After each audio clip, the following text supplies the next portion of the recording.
Good afternoon. Go ahead and call the Summer City Council meeting to order. We do have a quorum. At this time, let's everyone if they would bow their head. Oh, Heavenly Father, I'd like to thank you for allowing us to see another day. Oh, Heavenly Father, we ask you to bless this city and also bless this meeting as we conduct the city business, to regulate our minds and our hearts. Oh, Heavenly Father, we ask you to bless everyone and their family members who's in this council. And these blessings I ask you and many more. Amen. Amen. I'm waiting on the School of Discovery. They're supposed to be leading us in the Pledge of Allegiance. Are they downstairs? They have Oh, they're walking? Yes, I'm sorry. Okay, we can come back to them now. All right. At this time, Madam Clerk, roll call, please, ma'am. President Booth. Present. Councilman Bowman. Present. Councilwoman Youngblood. Here. Councilwoman Jackson. Here. Councilwoman Benjamin. Here. Councilman Randolph. Councilwoman Shore. Here. Councilwoman Thomas. Present. Councilman Johnson. Here. All right. We do have a quorum. And the School of Discovery, Future Business Leaders of America has just walked in. Settling in. All right. Only to get back up.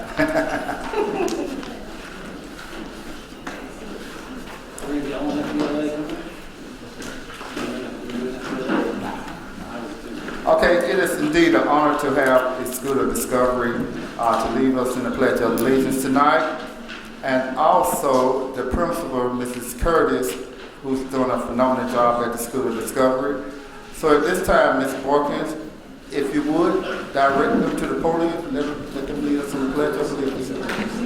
If you would, just please stand. City representative, and then everybody else can Just stand. stand, yeah. All right. At this time, everyone stand for the Pledge of Allegiance, please. Go ahead. Do they have a microphone? Want to turn that? Skip. All right, lead us in the pledge. Oh, I'm sure she got strong enough. Is it good enough? Stand here. Oh, stand. Take. take it. Testing, testing. Good evening. Can we please stand for the Pledge of Allegiance? I pledge allegiance to the flag of the United States of America and to the republic for which it stands, one nation, under God, indivisible, and liberty and justice for all. I'm going to ask the principal if she would come forward to say a few words. Who just got in? I'm going to pass the mic. Thank you all for allowing us to be here, but I really want our sponsors. Okay. Ms. Boykin? Five, and they work very hard, and our parents. I want them to come forward. Okay. Ms. Boykin? All right. I'll go after them. They're ready. Okay, go ahead. Hello, everyone. Hello. How you doing? My name is Amir Hitz, and I'm the president at the School of Discovery Genesis Center for the chapter of school FBLA. My name is Adrian Simmons, and I'm the vice president of FBLA. School of Discovery Genesis Center chapter of the School of Discovery Future Business Leaders of America Economy middle level has entered its sophomore year. Last year, we had 2 place state competition winners with $1,000 in donations to the Alabama FBLA Foundation, which is March of Dimes, and the Christian Outreach Alliance. And we had over 100 hours of community service. We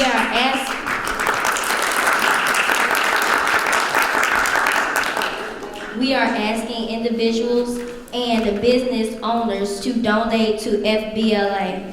Your donations will help us in the FBLA chapter at Selma High, also at R.B. Hudson, and at School of Discovery. And also, we are trying to raise money for our National Fall Leadership Conference in Charlotte, North Carolina, which will be on November the 15th, 18th, through the 18th in 2018. Also, the FBLA chapters of Selma City Schools, Alabama Joint Leadership Development Conference on December the 4th, Alabama State Leadership Conference on April 10th through the 12th. Both are in Birmingham, Alabama. We thank you in advance for your kind assistance and support.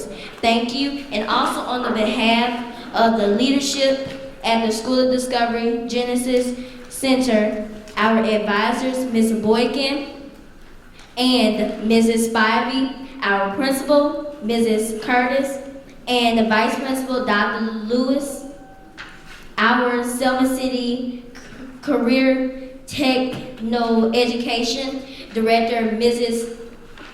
Alexander, and of course to our superintendent, Dr. Avis Williams.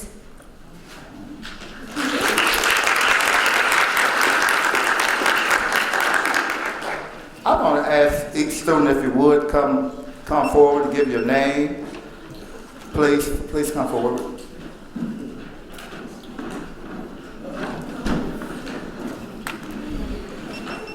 Just line up right across here. Just face forward.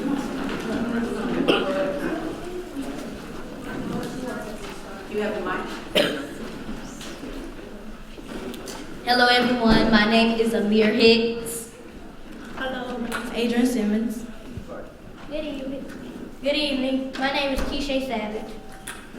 My name is Sinat Austin. My name is Shamari Stevens. My name is Tashawn Thomas. My name is Massa Williams. My name is Olivia Peterson.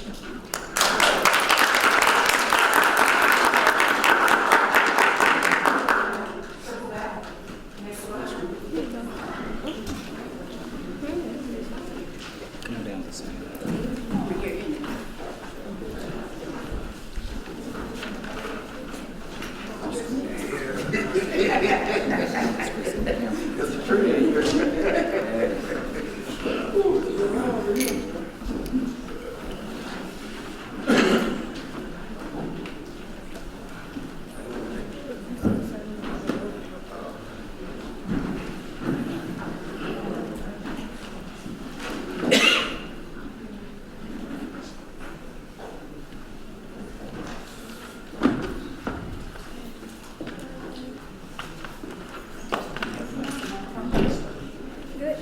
Good evening, my name is Skylar Mitchell. Good afternoon, my name is Shakara Jackson. Good afternoon, my name is Sean Davis. Good evening. My name is Ariana Thomas. Good afternoon, my name is Roosevelt Sanders. Good afternoon. My name is Lakaya Thomas. Good afternoon, my name is Denicia Sullivan. Good afternoon. My name is Soraya Shelton. Good afternoon, my name is Amari Davis. Good afternoon, my name is Sidney Pritchard. Good afternoon, my name is Cody Brown. Good afternoon, my name is Jaden Davis. Good afternoon, my name is Alonzi Rose Jones and I'm the secretary. Good afternoon. My name is Jay Sean Smith. Good afternoon, my name is Jalen Marshall. Good afternoon. My name is Mariam Jones.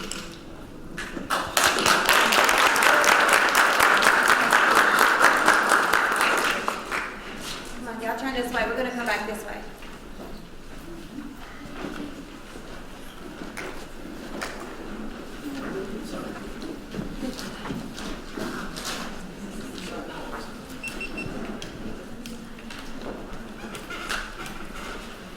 Okay, let me take this opportunity to thank the SOD, Future Business Leaders of America, for coming out, also the parents, and Ms. Curtis, and the advisors. Again, thank you for coming out. And also, council members, we have a discretionary form that we will be passing around tonight.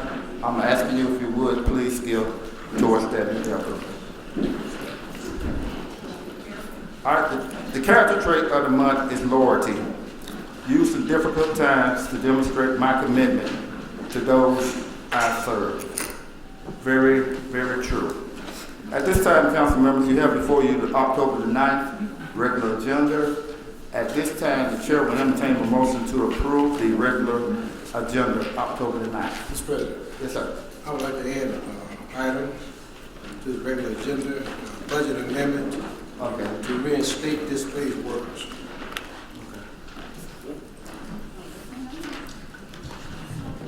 Mr. President, I would like to ask that we go into executive session to discuss a real estate transaction.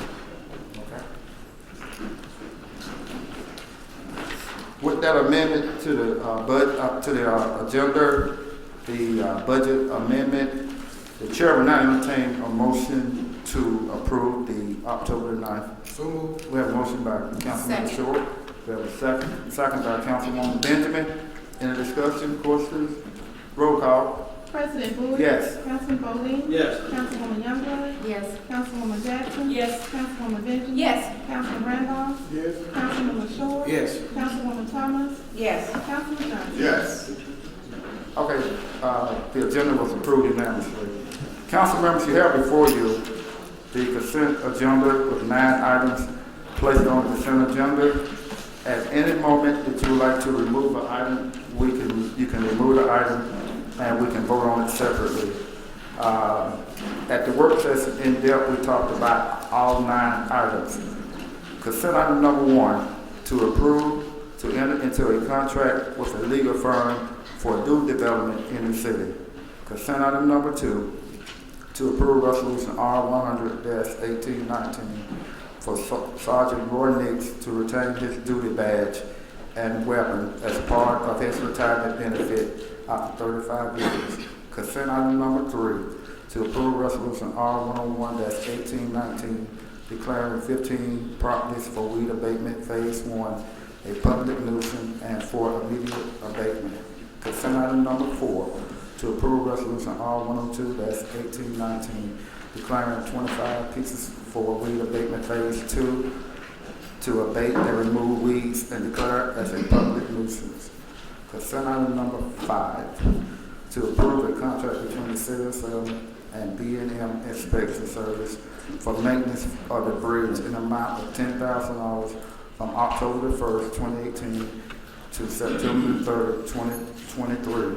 The funding will come out of the gas tax line item. Consent item number 6, to approve Gamma Lane and Jones on a retainer to be paid in the amount of $5,000 for work on the St. James Hotel transaction. Consent item number 7, to approve Wendy Blitzer an extension until the close of the St. James property with the current buyer. Consent item number 8, to approve a payment amount of $433 to be paid to the Department of Labor for a wage violation. And consent item number 9, to approve a contract between the City of Selma and Dr. Mark Lawrence of Selma Animal Hospital for euthanasia for a duration of 12 months from October 1st, 2018 through September 30th, 2019 in an amount of $5,200. At this time, the chair will entertain a motion to approve. Of course. Yes, sir. On number 3, the resolution declaring 15 properties, 1300 Church Street has been taken care of, so they can come out with a list. Okay, so that was, what number is that, Councilman? 3. Okay, so that's 14 pieces of property. Yeah, so, 6 foot, on top of that? Yeah, 1300 Church Street, that's where it's been put. At this time, the chair will entertain the motion. Mr. President, Yes. I'd like to remove from discussion number 1, 6, and 7, please.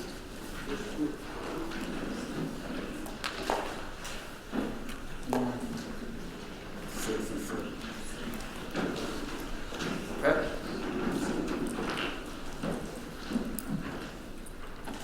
All right, we have 6 items to be considered for the consent agenda. At this time, the chair will entertain a motion to approve all 6 items on the consent agenda. We have a motion by Councilman Bowling. Second. Second, Councilman Randolph. Any further discussion? Roll call, Madam Clerk. President Wood, Yes. Councilman Bowden, Yes. Councilwoman Youngblood, Yes. Councilwoman Jackson, I'd like to abstain. I wasn't here Thursday, and I'm not as well versed in the subject matter, so I would abstain at this time.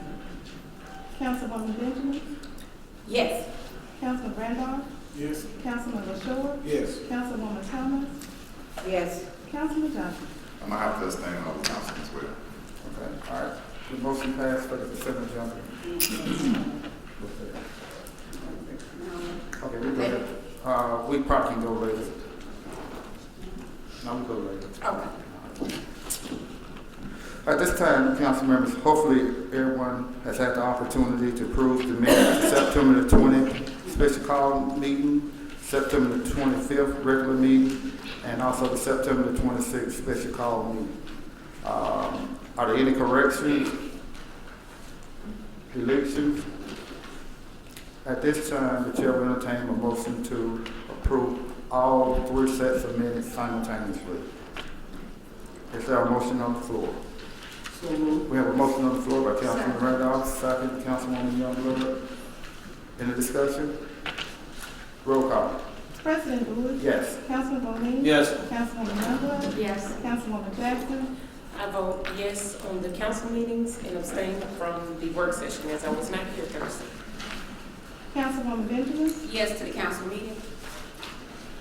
Councilman Randolph, Yes. Councilman LaShaw, Councilwoman Thomas, Yes. Councilman Johnson. Yes. All right, the minutes passed. Now to the citizen request. Former Mayor, Mr. George Evans, special need funding request. Mr. Evans.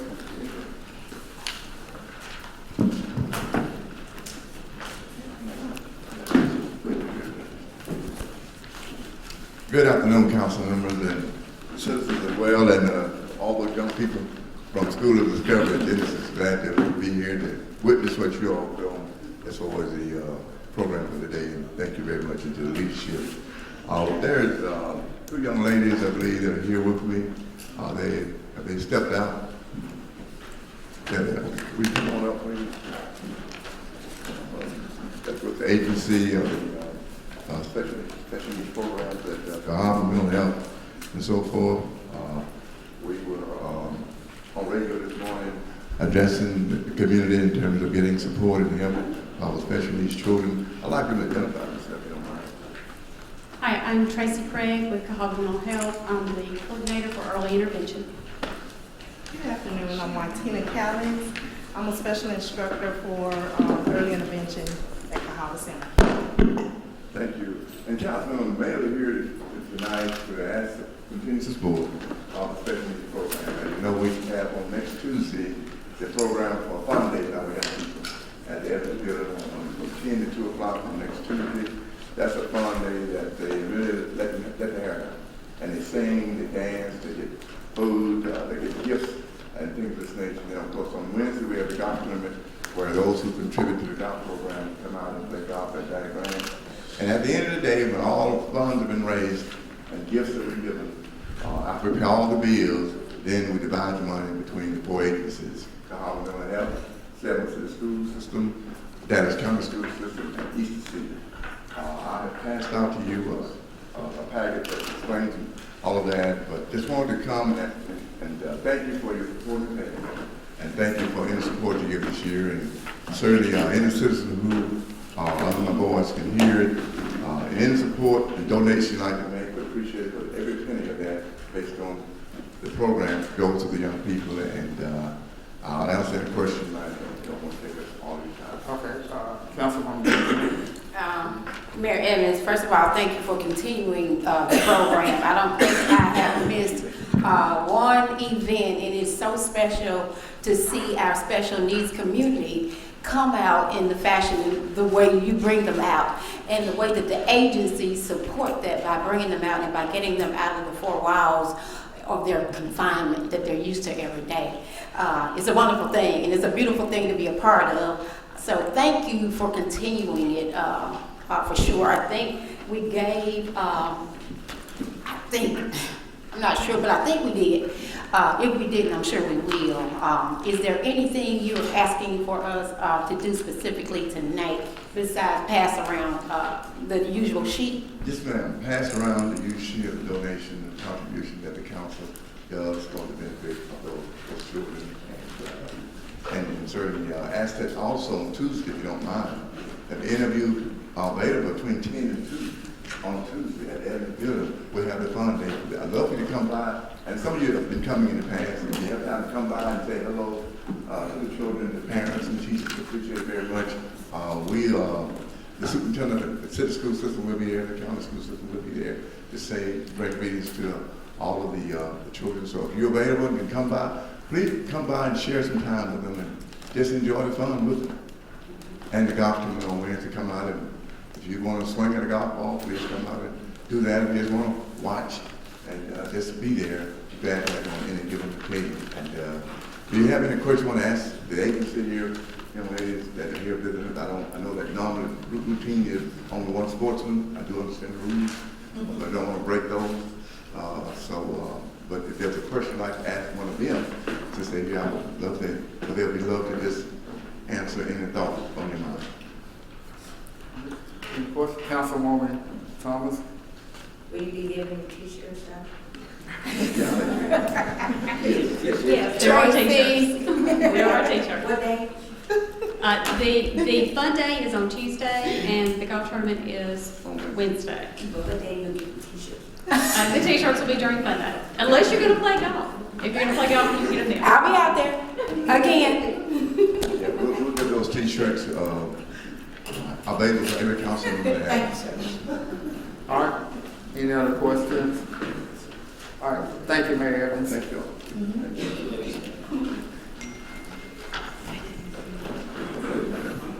Mr. Bruce Holmes, application fee waiver for renaming of the street.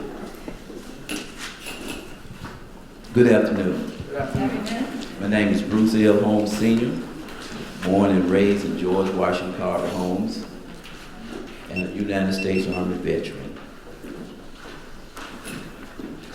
To the Mayor, Councilman President Bowie, and the Selma City Council, I'm here today to finish our business on renaming Lawrence Street to Cheyenne Webb Priceburg Street. But before I begin, I would like to send out my condolences to Miss Geneva Moore, who lived at 1520 Lawrence Street, that died a couple weeks ago, and they just buried her this Saturday at Shiloh Baptist Church. And she was very proud to sign this petition of renaming this street. So condolences to the Moore family. Also, I received over 9% of the residents on Lawrence Street to sign this petition. I produced a map showing the location on where the street to begin at the corner of Alabama and Lawrence in Ward 8, all the way across to First Avenue into Ward 4 to the end of the 1700 block of Lawrence Street. And to Councilman Johnson and Councilman Benjamin, there are 12 Lawrence Street signs that need to be replaced.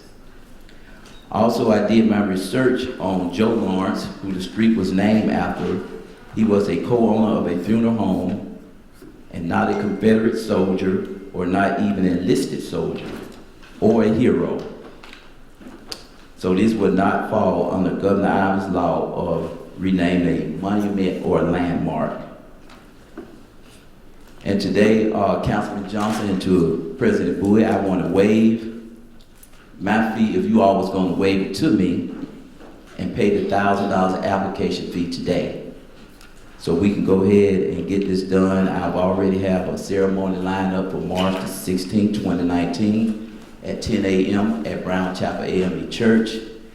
And already the lined up guests such as guest speakers, hopefully Congresswoman Terry Sewell and Martin Luther King III. So only thing I need is to go right now and just come here just to finish everything up, because I know you all tired looking at my handsome face for the past month. Councilman Johnson. No, we should always come, we go way back. But anyway, I have talked to you earlier about this, and I knew this was going to happen. It's going to be difficult for the council, at least on my part, to waive the fee, because back here 2 months ago, maybe a little longer, maybe 2 months, and which this family is in the process as well. Ms. Ovella Williams And I mentioned in the process of raising $8,000. Yes, sir. And they heard through the radio and all that if we waived Cheyenne's, I feel like we should waive theirs as well. Right. Which her mother, which is another family member right here, Okay. was a soldier that housed over 6 ministers from California. And she one of the first and one of the originals person that lived in GWC home for many, many years. She just recently passed, I think maybe less than a year, maybe right at a year ago. Right. So, you know, we supposed to did this during the George Washington Carver reunion. Correct. But they didn't have the funding at that particular time. So, you know, myself, if we're going to be able to waive this Cheyenne's, I think they asked them to do the same here. No, what I'm saying, Councilman Johnson, is that I do have a $1,000 application fee right now, and I just need a receipt, and we can get on with business. I understand what you're saying, but I do have the application fee with me right now. Councilwoman Benjamin. You waiting back with some cash. Yes. $1,000. $1,000. And you waving back. And to say something on top of that, I have friends on the Civil Police Department, great friends that I coach in softball, a lady detective, and one young lady that was under me when I was PTO president at Southside High School. There was a daughter, friends of my daughter. So I'm doing this so it could help the Civil Police Department in every way possible, because I was in the United States military and part of the 101st Airborne Air Assault, and we need all the latest equipment as possible. So I'm here to pay $1,000 today. Just need a receipt so we can get on with everything. And I want all the council people to be there at this meeting. Councilman Randolph, Youngblood, LaSure, everybody. What I wanted to ask you was 2 things. You told Councilman Johnson and I that there were 12 signs that need to be replaced. Yes, ma'am. With the new name. Yes, ma'am. Ward 4 houses a very small portion of the list that you're talking about. Did you happen to bring your petition with you today? Mine is at home. I turned it over to President Boyd. I have some copies in my That's why I need also. a copy. And Right. maybe, how many signs are in Ward 4? Maybe 1 or 2? 2, 3, 4, 5. Going 5. Well, Starting from the. Probably 1 or 2. Oh, you said Ward 5? 4, I'm sorry, 4. I think it's 2 in yours. Probably 2. So 4 starts at Cross First Avenue? 2 of mine. It's right by Concordia. It's 2. It's 2. It's one at First Avenue and one at the end at the yeah, it's 2. Yeah, I before you leave, I just want to see a copy of your petition, because I only have about somewhere between 8 to 10 houses on there, on that street. I just want to make sure they sign. Right, okay, no problem. Okay, prior to Mr. Holmes leaving the podium, Attorney Nunn, would this fall up under Alabama Memorial Preservation Act? Yeah, from my understanding of the law, it will fall up under it. I talked to Mr. Bruce, and he stated, Mr. Bruce Holmes, he did state that he talked to someone with in the State Capitol building. The State Capitol building, that it does not, that it's exempt, but I don't see any exemption that is exempt under the Alabama Preservation Act, which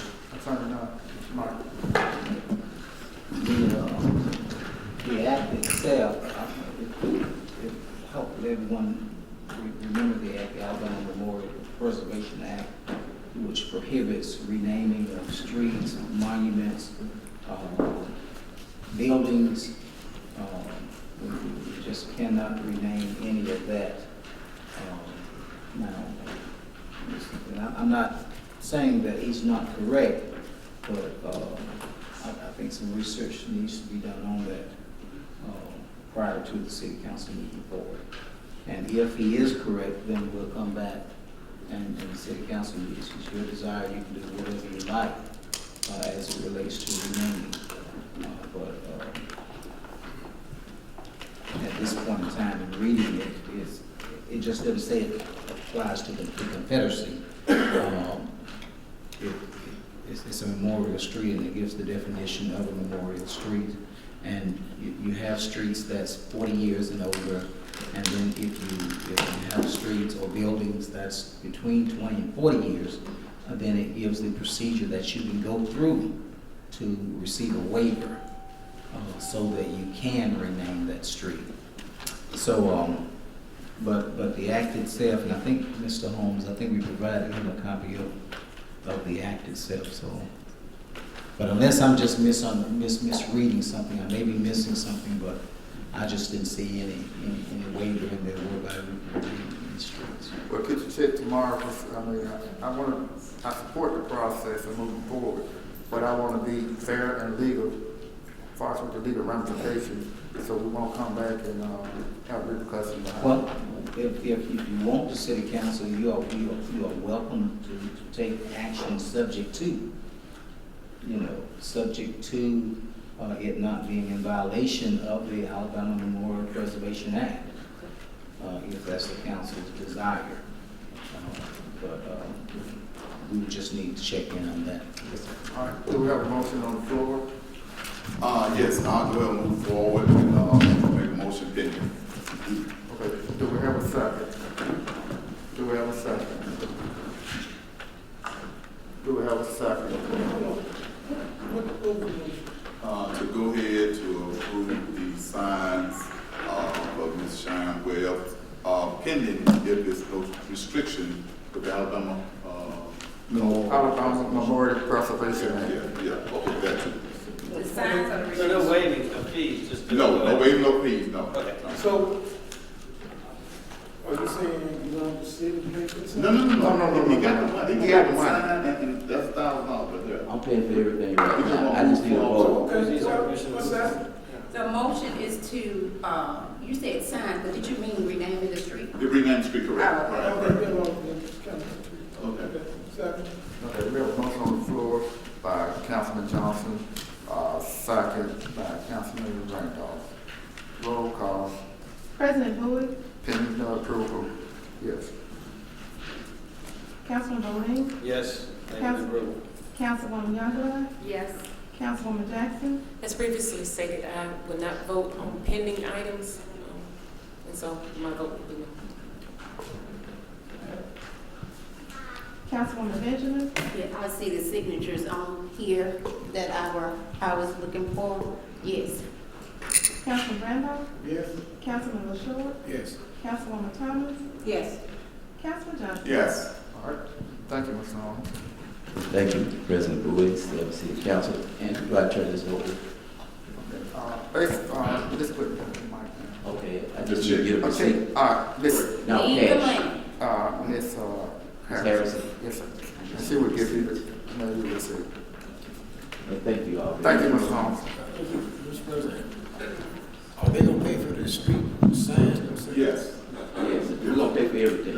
Everything. Yes, sir. Mr. President, I know it's down to this presentation. Oh, yeah. If you don't mind. Go ahead. I would like to, Mr. Michael Hales here, if everybody can please stand and give him a stand ovation, please.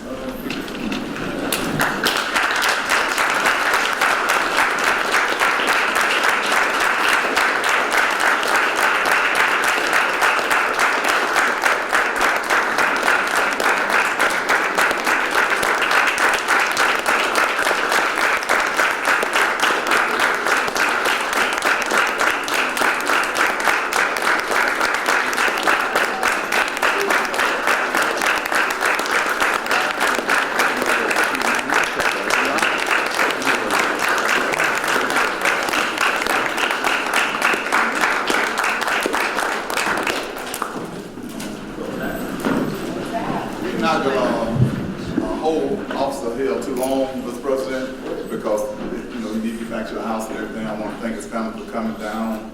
And I'm gonna get my public safety committee to please come down. Matter of fact, all you councilmen, y'all come on down, everybody come on down.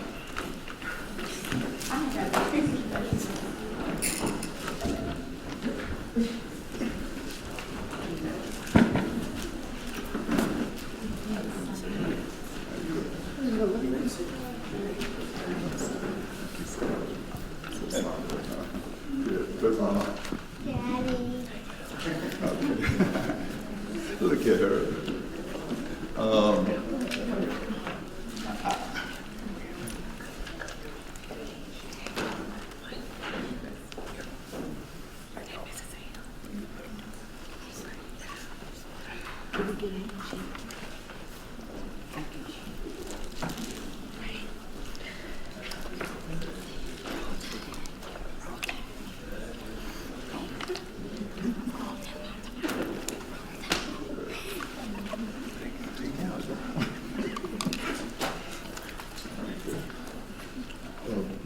First of all, obviously, I want to say I'm so sorry for what happened. Yes. But I want to thank you for being smart, because I understood that when the incident took place, you were smart enough to crawl out the car, despite the shooting, despite the flipping of the car. You must have think about your family and everything. When you crawl out, you came out prepared, because you never know what happened, what was going to happen.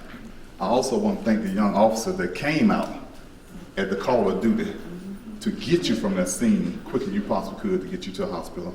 I don't know who the officer is, but you know who he is. And I want to thank you also for what y'all have done.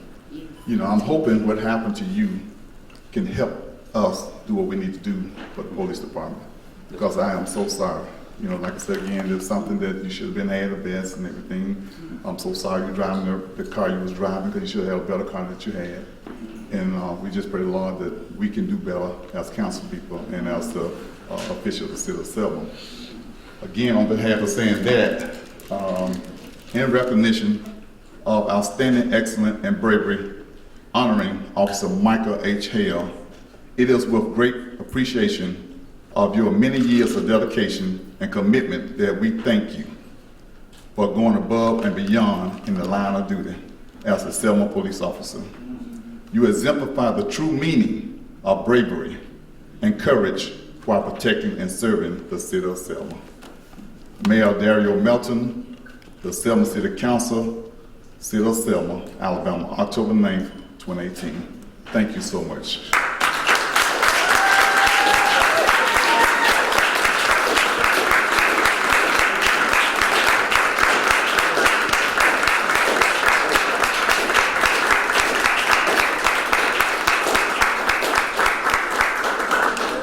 Saw this young man, I think about a month or two ago. I was going to visit my grandbaby at the daycare, and I said, man, I'm so glad to see you back. But I didn't know I would see you again this way. But I'm so glad to see you, though. And so it's outstanding. But anybody want to say anything? Because we can be here all night, and it well worth it, though. Here you go, council lady. To your family, Officer Hale, and the little one, I know that you all had to be one frightened family when you heard the word. Thank you so much for our loaning Officer Michael Hale to us to go to battle for us. And sometimes it may seem like the city of Selma is unappreciative. And amen. Because that's what we do. We yap and we make it appear that we're so unappreciative. And so today I want to say to you all, thank you, and we appreciate you. I know you may feel like this is not a heroic act, why y'all giving me a plaque and all that, but there is a reason for everything under the sun. For everything under the sun has been marked already. So you all are overcomers. You're coming out of this, and we appreciate you, ma'am, and you, little one, for loaning Officer Hale to us. Thank you so much.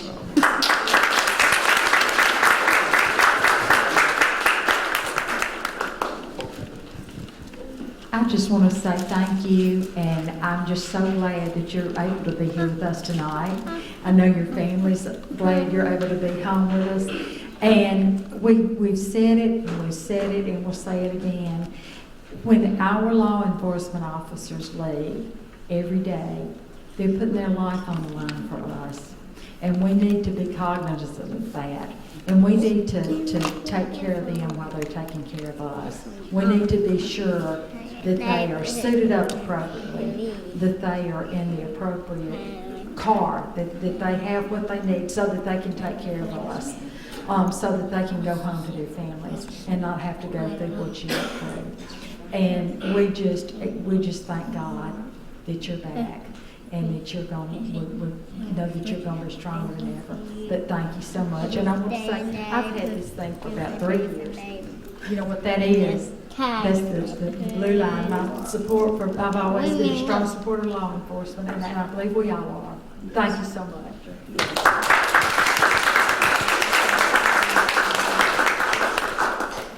I say I'd like to thank everyone here, and also I'm overwhelmed by the love and support and the encouragement that I've received throughout the community. I say many times as a police officer, you feel your job is thankless and you don't know how many lives you touch and how many people that you reach out to.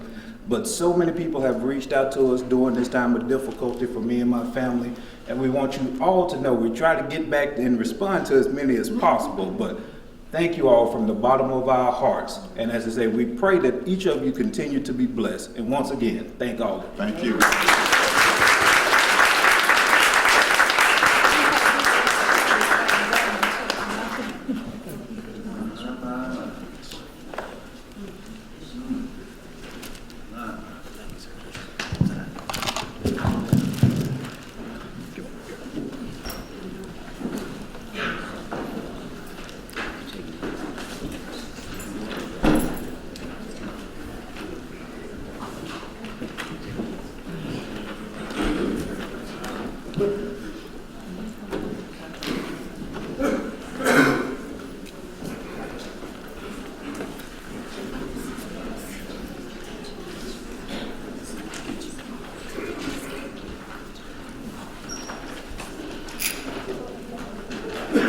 Okay, we have another presentation. I'm going to turn it over to Councilwoman Jackson. Good evening. At this time, I've asked our council members to come down with me. I had the distinct honor and great pleasure to accompany one of our own, a freshman council member, to her graduation on Thursday. She graduated as a certified municipal officer, and we wanted to recognize her, Councilwoman Jamie Thomas.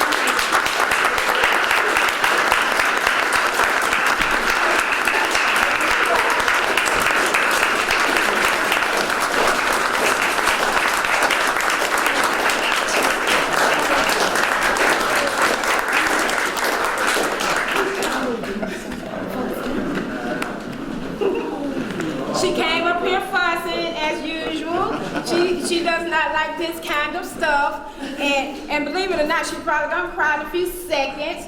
But you are the epitome of a hard-working community representative. You represent Ward 7 and Selma so well.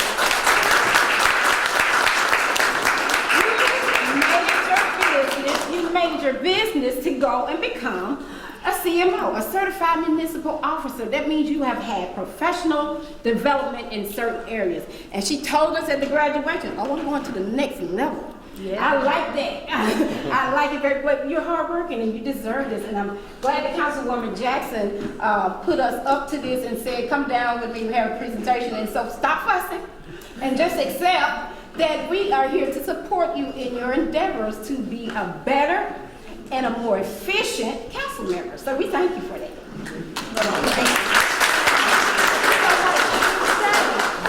This lady finished it in about record time. Record time. She sure did, of freshman council people.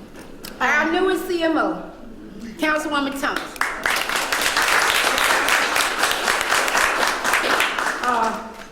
I'm a person that I don't believe in like rewards, because when I'm set out to do something, I was the elected official and I was a new one.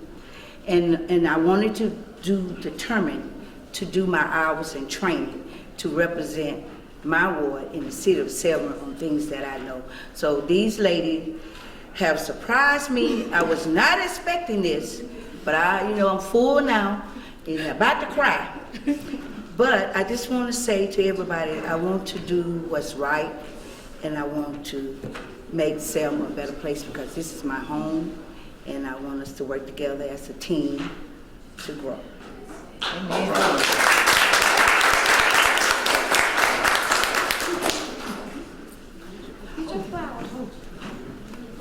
And it was a total coincidence that you wore yellow today.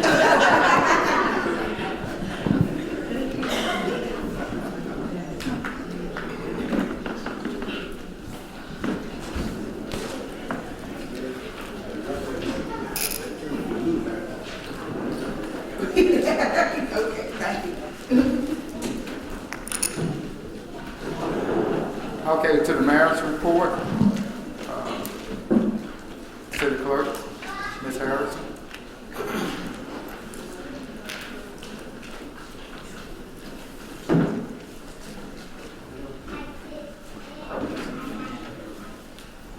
Good evening, council. Good evening.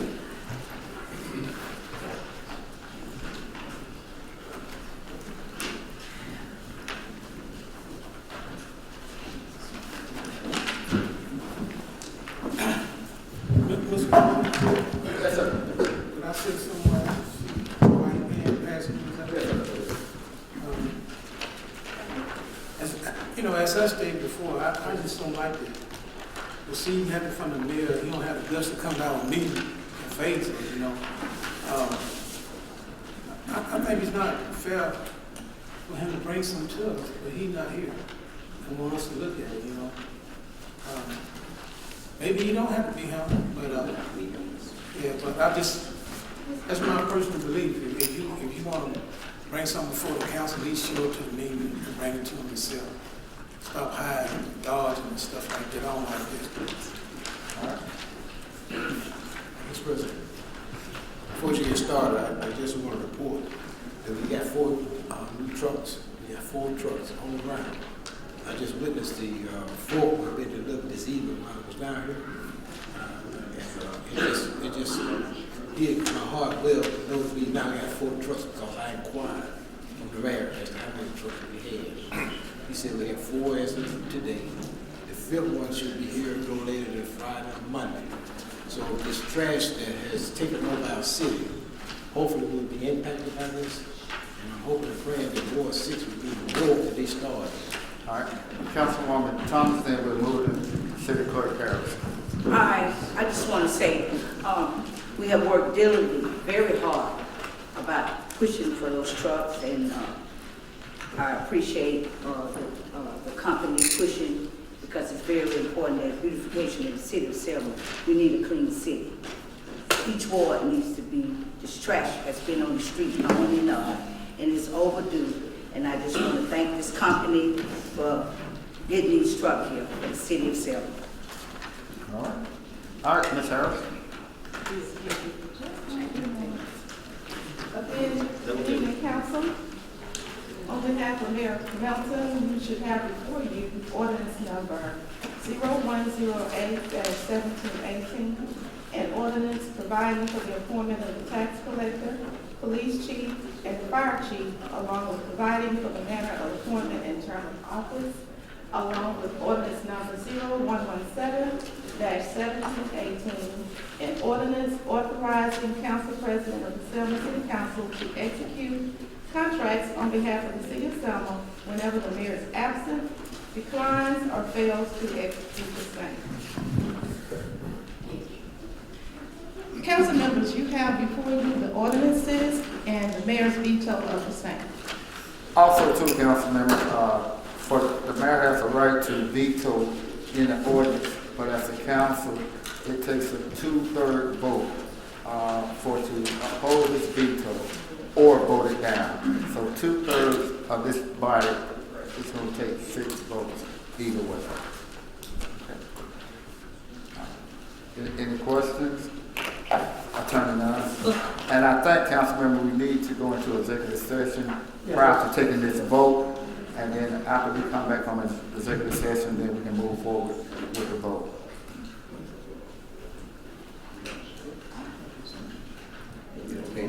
And what the clerk has done, she has reported it to the following procedure. She has reported it to the city council. And you're correct, President, that it does take a 2/3 vote to override, which means that it takes 6 votes. If I'm correct, I think you had 6 votes to approve it from the beginning, both ordinances.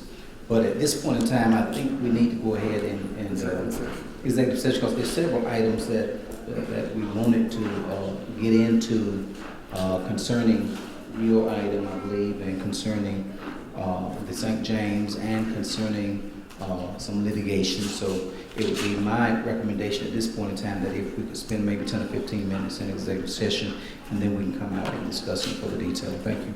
All right, Councilwoman Benjamin.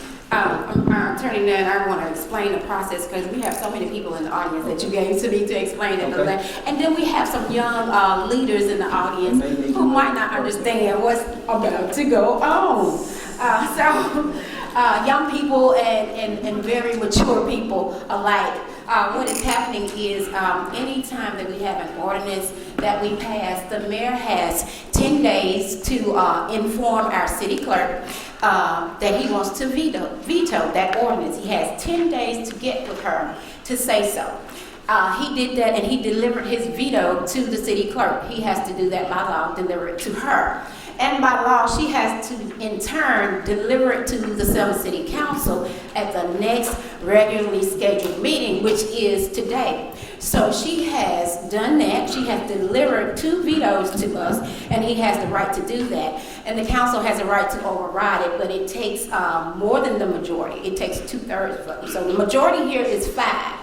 And so those of you who attend regularly, you may be expecting 5 votes, but it takes 6 to override a veto. And because we're going to have to discuss probably the name of someone, I guess, because we don't have to go in the back to discuss anyone's job performance, okay? So evidently, we're discussing something deeper. So we have to go to the back to talk about that, and then we have to come back in front of you because it has to be public. Our vote has to be public. We will be back. And the attorney said in 10 or 15 minutes. Okay, I'm gonna put a motion on the floor that we go into executive session for about 15 minutes to discuss legal matters and also negotiation to purchase property. So moved. Do we have a motion? I have a motion. Second. I put the motion on the floor. You want second? Second, Councilman Johnson. Any further discussion? Roll call, Madam Clerk.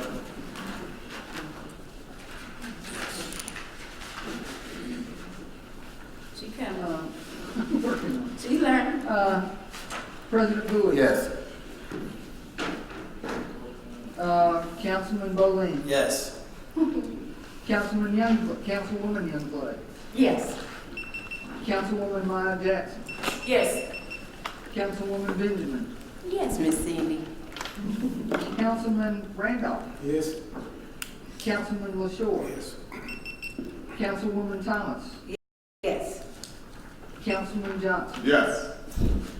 All right. Motion passed. We'll be in executive session for about 15 minutes. Be right back. Be right back. Do I have a motion on the floor to reconvene for the So regular? moved, Mr. President. We have a motion on the floor by Councilwoman Benjamin. Second. Do we have a second? Second, Councilwoman Youngblood. Roll call. President Bowie? Yes. Councilman Bowling? Yes. Councilwoman Youngblood? Yes. Councilwoman Jackson? Yes. Councilwoman Benjamin? Yes. Councilman Randolph? Yes. Councilman LaShore? Yes. Councilwoman Thomas? Yes. Councilman Johnson? Yes. All right. Mr. President, I'd like to make a motion that we override the mayor veto on ordinance 0117-17/18. Okay, we have a motion on the floor to override. Second, Mr. We President. have a motion on the floor by Councilman Randolph, second by Councilwoman Benjamin. Roll call. President Bowie? Yes. Councilman Bowling? Yes. Councilwoman Youngblood? No. Councilwoman Jackson? Yes. Councilwoman Benjamin? Yes. Councilman Randolph? Yes. Councilman LaShore? I would like to call your attention to the case of Scott versus Corsham. In that case, the city council of Fairfield, Alabama, also attempted to change the appointing authority from the mayor to the city council. The mayor of Fairfield sued the members of the city council, and the Supreme Court held that the council did not have the authority to override state law to take the general appointing authority from the mayor and assign the power to itself, and my vote is no. Okay? Councilwoman Thomas? Yes. Councilman Johnson? No. What's the count? 6 yes and 3 no. Okay. All right. Mr. President, I'd like to make a motion that we override the mayor veto on ordinance 108/17/18. Do we have a second? Second, Mr. President. We have a motion on the floor by Councilman Randolph, second, Councilwoman Benjamin. Any discussion? I just want to insert, Mr. President, and remind council that ordinances and laws like these are city-specific. And just because one city did something and was reprimanded for it, does not mean it applies to our city. It's a case law, Mr. President. It's a case law that applies to all cities. Okay. That is all, Mr. President. Okay. Roll call, Madam Clerk. President Bowie? Yes. Councilman Bowling? Yes. Councilwoman Youngberg? Yes. Councilwoman Benjamin? Yes. Councilwoman Jackson? Yes. Councilman Randolph? Yes. Councilman LaShaw? No. Councilwoman Thomas? Yes. Councilman Johnson? No. Okay, all right. We call the vote. What was that total, Ms. Harris? 7 affirmative and 2 no. I mean, 2 noes? 2 no. Okay, all right. Council members, going back to the consent agenda, we removed item number 1, 6, and 7. At this time, the chair will entertain a motion to approve 1, 6, and 7 on the consent agenda. Do I have a motion on the floor? We have a motion on the floor by Councilman Bowling. Do we have a second? Second, Councilman LaShaw. Roll call. President Bowie? Yes. Councilman Bowling? Yes. Councilwoman Youngberg? Yes. Councilwoman Jackson? Yes. Councilwoman Benjamin? Madam Clerk, no to number 7, yes to number 1 and 6. Councilman Randolph? Yes. Councilman LaShaw? Yes. Councilwoman Thomas? Yes. Councilman Johnson? 164. Yes. All right. Motion passed. Okay, I'll turn it on. Thank you.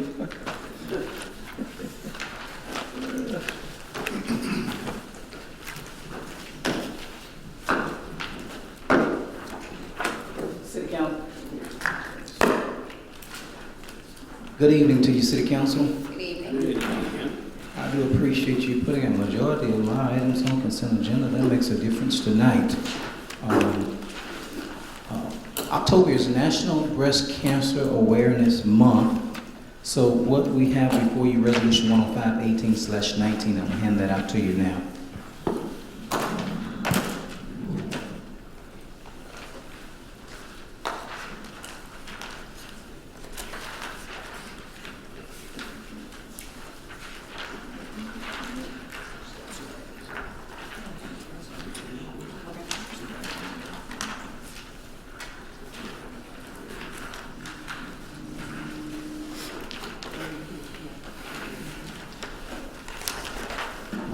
City Council Resolution 105/18/19, resolution to proclaim October as Breast Cancer Awareness Month in the city of Selma. October is Breast Cancer Awareness Month, whereas despite the progress has been made in reducing breast cancer, death rates by 39% over the last 25 years, there's much more work to be done. And whereas according to the American Cancer Society, breast cancer is still the second leading cause of cancer death in women, and more than 3,760 women in Alabama will be diagnosed with breast cancer this year. And whereas the American Cancer Society provides education and guidance to help people reduce their risk of getting breast cancer, offers comprehensive support to individuals facing the disease, funds innovative breast cancer research, and takes action to help make breast cancer a priority in Alabama through our nonprofit advocacy affiliate ACS-CAN. And whereas the American Cancer Society recommends these steps to help reduce your risk of breast cancer, achieving and maintaining a healthy weight, eating a healthy diet, getting regular exercise, and limiting alcohol intake. And whereas if you're a woman 40 and older, the American Cancer Society recommends talking to your health care provider about the breast cancer screening plan that's best for you. And whereas there continues to be a need to increase awareness of breast cancer screening and to promote research for the prevention, detection, and treatment of breast cancer. Whereas the month of October is designated as National Breast Cancer Awareness Month, where we honor those touched by the disease and raise awareness about how we can help fight for a world without breast cancer. Now therefore be it resolved by the municipal governing body of the city of Selma, Alabama, that the month of October is declared as Breast Cancer Awareness Month. Be it further resolved that everyone will do their part to help raise awareness about breast cancer prevention, take steps to reduce their risk, and remember those individuals who lost their lives to breast cancer and those who are fighting the disease. You have the resolution before you declaring October as Breast Cancer Awareness Month, left up to the consideration of the City Council. Okay. At this time, the chair will entertain a motion. So moved, Mr. President. That was on the floor by Councilman Johnson, second by Councilman LaShaw. Discussion, roll call. President Bowie? Yes. Councilman Bowman? Councilwoman Youngblood? Yes. Councilwoman Jackson? Yes. Councilwoman Benjamin? Yes. Councilman Randolph? Yes. Councilman LaShaw? Yes. Councilwoman Thomas? Yes. Councilman Johnson? Yes. All right. The resolution is approved unanimously. Thank you, City Council. Let me say that this was brought by President Bowie, sponsored by the President of the City Council. He had requested that we may try to put something together for this month here. So we thank him for recognizing breast cancer this month and claiming October as the month.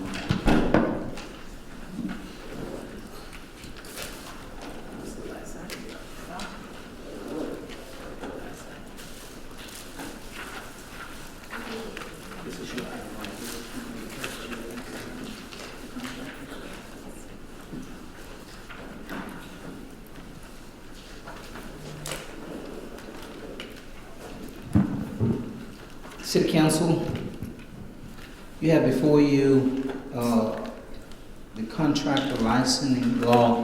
Well, this question was asked by Councilwoman Jackson maybe a few weeks ago concerning contractors, whether or not they are required to have general contractor's license, which is, I guess, the state licenses. You will see by the astrophy, general contractor, one who undertakes to construct or superintend the construction, alteration, maintenance, repair, rehabilitation, remediation, reclamation, or demolition of any building, highway, sewer, structure, site, work, grading, paving, or project of any improvement in the state of Alabama where the cost of undertaking, including labor and materials, is $50,000 or more. So a swimming pool construction of $5,000 or more.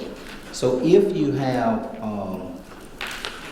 what it's saying is that if you have a project that is $50,000 or more, then you are classified as a general contractor, and that you will need the general contractor's license. Now, this is on the commercial side, okay? And I don't think I provided to you, but on the home side, if you are building a home on the residential side, if you are doing, it's $10,000 or more on the residential side. Now, I'm hoping that I have this understanding right. You know, I did check with Mr. Richardson, and then we also checked here under the Chapter 8, Title 34 of the state law, which states that if you're doing any project on the commercial side that's more than $50,000, and that's also the same number as it relates to the public works bid law, the $50,000 more, that you will have to have that general contractor's license. Any questions, Ms. Smith? Yes, sir. I have a question. So I want to make sure you're stating that, for instance, our building that is needed the roof, there was a $50,000 bid. And are we, being the city of Selma, are we checking, or is there a way that they're required, contractors are required to bring in their licensure before their bid or with their bid package? Is that a part of it? Are we doing that? Are we in compliance? I do not know. May I answer that? Yeah, because that's all of that comes within a different department, Ms. Harrison. In our bidding project, according to the state of Alabama, we're required to, for a project $50,000 or more, that we're required to ensure that they have state licensure? Are we doing it? As far as I know, that would come from city council. But as far as the contractors are concerned, I am checking. So you're checking, I know we put some things in place like the insurance and all those things, and so when they come in, they have to have a copy of their state license. Yes, that should be a part of the contract that you present. Okay. And you're verifying that it's being done. It's been asserted that we're not in compliance, and I just want to make sure that we are. As far as, I haven't had anything brought before me as it relates to the state license, but the local ones, as far as I know, those are being brought into compliance. I'm not aware of any contractor that does not have the state license. It hasn't been presented to me as of yet. But are you checking? I am. You're checking. In terms of contracts, but what I'm saying is I haven't had a contract to be brought before me where the contractor does not have his state contractor's license. Okay. All right, let me thank you, Councilwoman Jackson, for bringing that before the council, because I think I had a contractor that I should have checked up on. But also, Ms. Harris, I mentioned to you that we need to do a workshop with all the contractors, what is required for them to do work with the city. So hopefully we can go ahead and follow it up and go ahead on schedule for that meeting. All right? Mr. President? Yes. Anytime that a contractor is presented to us in that amount of money, we are assuming that every hand that it passed through downstairs has approved and has researched the insurance and all that. You do that before it makes it to us, right? Yes. It should not be presented up here until it's been checked down there. Correct. Okay, so we shouldn't even see it. Right. All right, Attorney, man. Thank you, City Council. Are there any other questions or comments before the City Council? Yeah, go ahead. From the City I've got a Council? question. When it comes to contract, once the city council approves the contract, what's the mayor's job there? Well, once the City Council approve a contract, the mayor's job is to, I guess, execute the contract or sign it, yes. So the mayor been canceling contracts on his own without getting approved for council. Can he do that? When you say cancel contract? Yeah. He been canceling contracts. Okay. And that's what you just passed, City Council, is that he signs the contract, he executes the contract, he makes sure that they are performed. If there's a contract to do some, I don't know, cement work or accounting work, or he makes sure it gets signed, and on the administrative side, make sure it gets to the person to do the job. Now, the ordinance that you just approved states that he still gets the first bite of the apple. He is still in a position to get the first bite in signing the contract. However, if he refuses to sign, or he declines to sign, or he fails to sign, then it comes to the president of the city council. That's not what I'm asking you. Okay. I asked you, we have a contract with an agency. Can the mayor just say, well, I don't like it no more, I'm canceling the contract, and we approve the council of money? No, it would have to come back to the council. That's what I'm saying, but he be doing stuff like that, but the council don't say nothing about it. Let me ask one more question. Because the mayor doesn't have the authority to approve contracts. The council has the authority to approve contracts, just no more than that you don't have the authority to sign contracts. You know, it is that check and balance there. So, yeah, in order, unless you give him that authority, I think we did do like a $5,000 to give the council and the mayor the authority to enter into contracts up to a cap, up to a limit. Okay, my next question now. Somebody that might want to chime in with me. We receive checks from different agencies, and they come to the city, and the mayor hold the checks, or tell the treasurer to hold the checks. And so our books look like we don't have no money, but he holding the checks in his office. Is that ethical for him to do that? I'm not. I know. How long See, he's people do holding this stuff. We get checks come in, and he tell people to hold the checks. That's unfair. Then he get this old bogus lie and print it in paper and put it on Facebook that we don't have any money. That kind of ticked me off for him to hold checks. That is against the law, counsel, for him to hold checks. And anybody down there holding check for the mayor, they need to be fired. Just plain old simple, defund their position. Because it's not right for me to see something saying with a letter coming out, oh, we only have $3,000 in the bank, and then you don't got a check for $300,000 you holding in your office. That is crazy. I'm telling you, that's crazy. Some serious allegations. Yeah, that's some serious allegations. We need proof of what you're saying, Mr. Randolph. You got proof? Well, you know he holding. You trying to act slick like I'm Hey. It don't make no sense. Well, Councilman Randolph. Councilman Randolph. I'm telling you, I don't like that. I don't like it. I'll follow it up with Councilman. Thank you, City Council. I ain't trying to get you in there. Are you leaving the building, Elvis? You leaving? Councilwoman Benjamin. Mr. President, can you find out and make sure that all monies that are being received are being deposited in a timely manner, and you know, general procedure is to stamp stuff with the date in which they come into an office. You stamp it, and then especially when it's dealing with money with a municipality, you want to quickly deposit those funds. So will you find out, Mr. President, if everything that's coming in is being deposited in a timely manner? Would you also check on drawdowns from AmeriCorps? Yes. You know, the last time, I don't think we voted on AmeriCorps, but we did this time. Would you also check on the drawdowns from that and all the monies, you know, at the final quarter of the fiscal year, in the past, we have always been careful. Let's just say the fire department, since somebody's here from the fire department. Let's just say the fire department knew at the last quarter they had $3 million left. Well, they knew, you know, until the fiscal year begins, you have that $3 million to deal with. And we've been dealing like that for a long time, because at the end of the fiscal year, you have these monies that are coming in that are not here yet, but they're coming because there are drawdowns and there are revenues that come on certain dates and in certain months.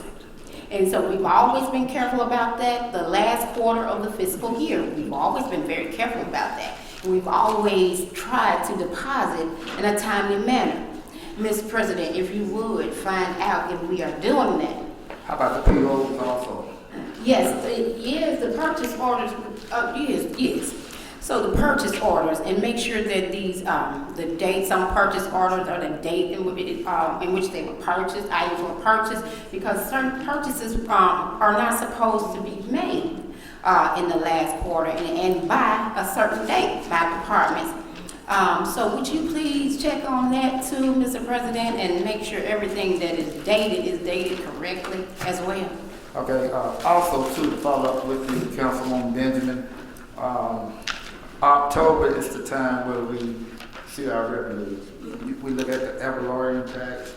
Also in November, we receive the franchise tax, it's roughly about $500,000. October 25th, there's a projection in sales tax that we probably will receive roughly about $875,000 in sales tax around October 25th. So we have revenues coming in, but like we did say, at the end of the fiscal year, that's when the slowdown time for each department, and it's the responsibility of the department is to monitor their line items and also their budgets. Absolutely. Councilman LaShaw. Mr. President, these are some serious charges, and I agree with you, Councilman. If these things are being done, it should not be. But to sit up here to make these comments that don't have the facts and then attack me as though I know, it's just unprofessional, uncalled for. If these things are happening, I stand with you. It should not be.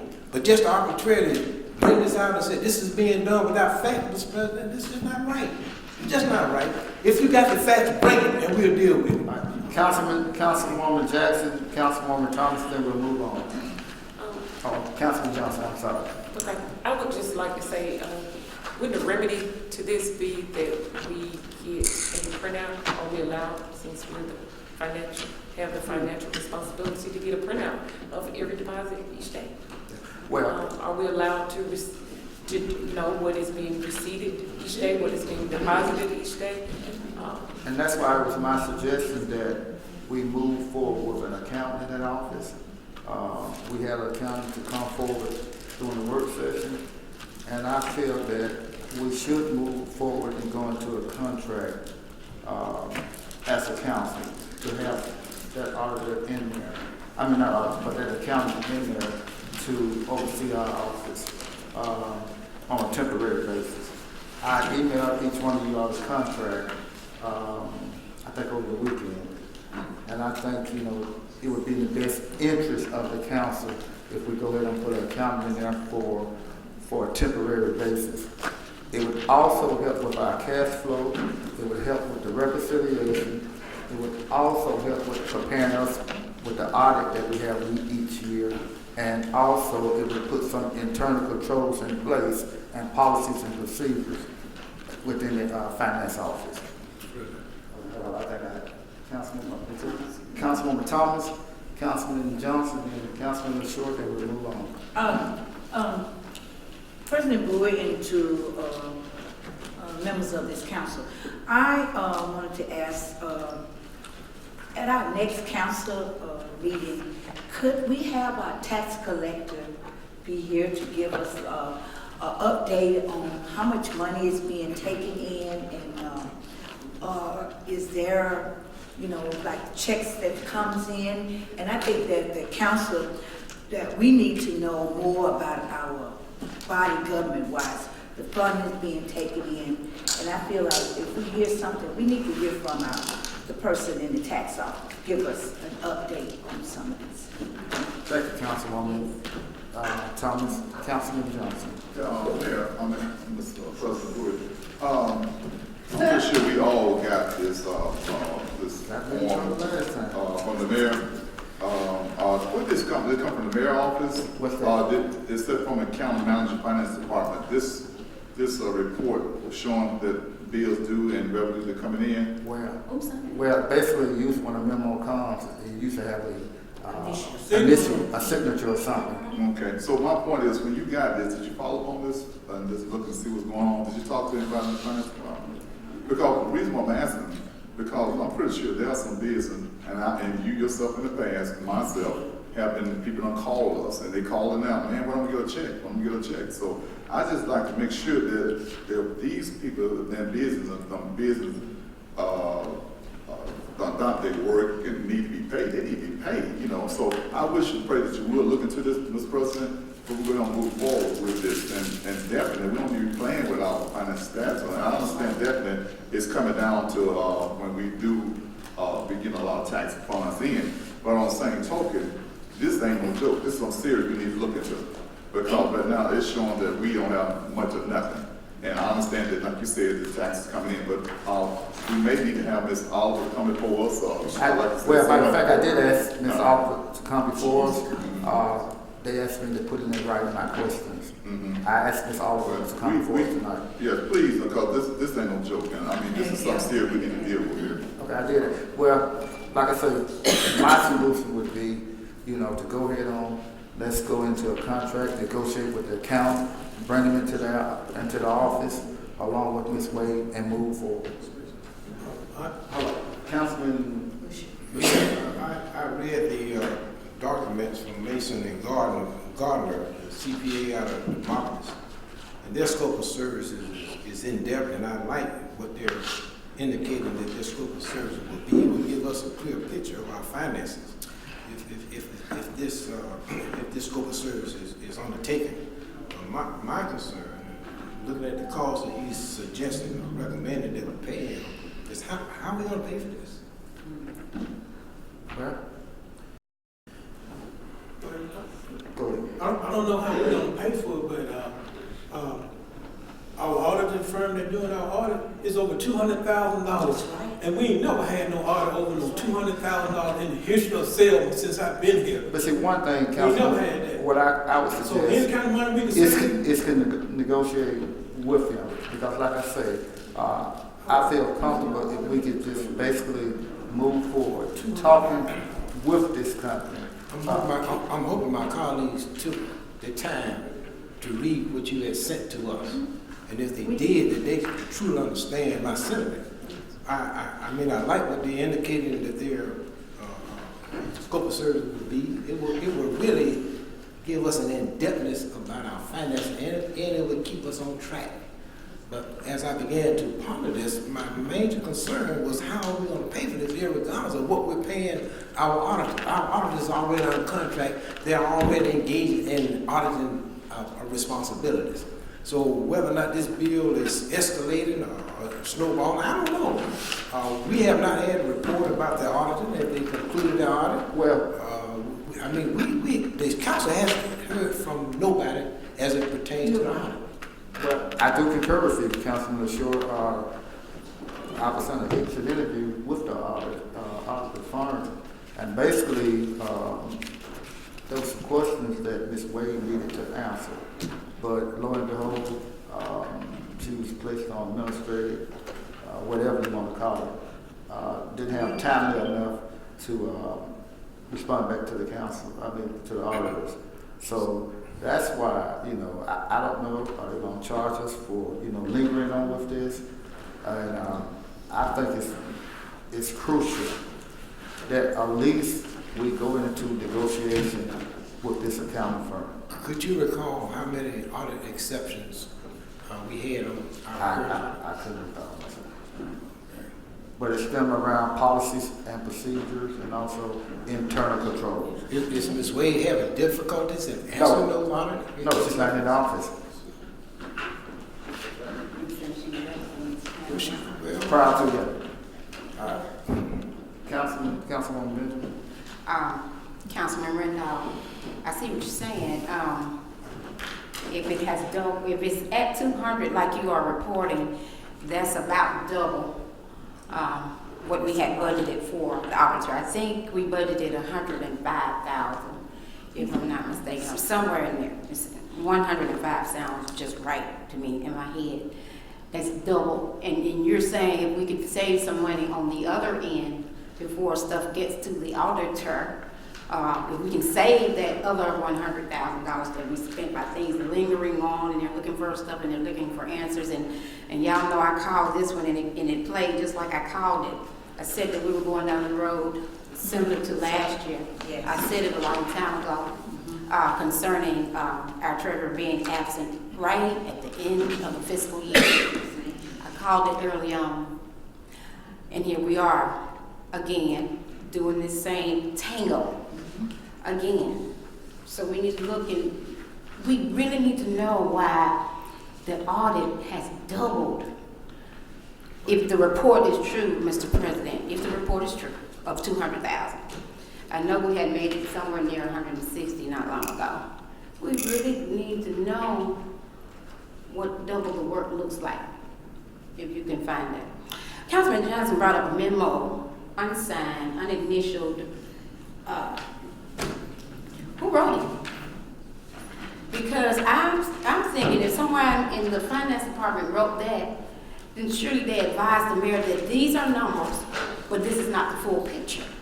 Because most everybody in the finance department down there now, and this is in the absence of the treasurer, most everybody down there now know that those numbers are just what they are. Those numbers that are on that paper. But that is not the full picture. But to receive a memo unsigned and unsignatured, who wrote it? Who wrote it to us? Who wrote it to the public? Mr. President? Casper the Ghost. Casper the Ghost. And so, would you ask Casper if you would, to please come to the meeting and advise on the full picture, Mr. President? Councilwoman Thomas. Mr. President, I know we all get our monthly report, and our management is in the finance office. We received a monthly report of last month, the end of the month before, and I noticed that all of a sudden this big overdue bills and everything, and in our monthly report, there was nothing stated in there. Looked like the bills were being paid, everything was being taken care of, because we go through it and you see what things are being paid. But now, it's a letter that you saying, and it come from the stating from like management and finance, that all of this is happening now. So we need to be trying to figure out, we need to hear something from someone. Go ahead, Councilman. Mr. President, I don't take that memo as a joke.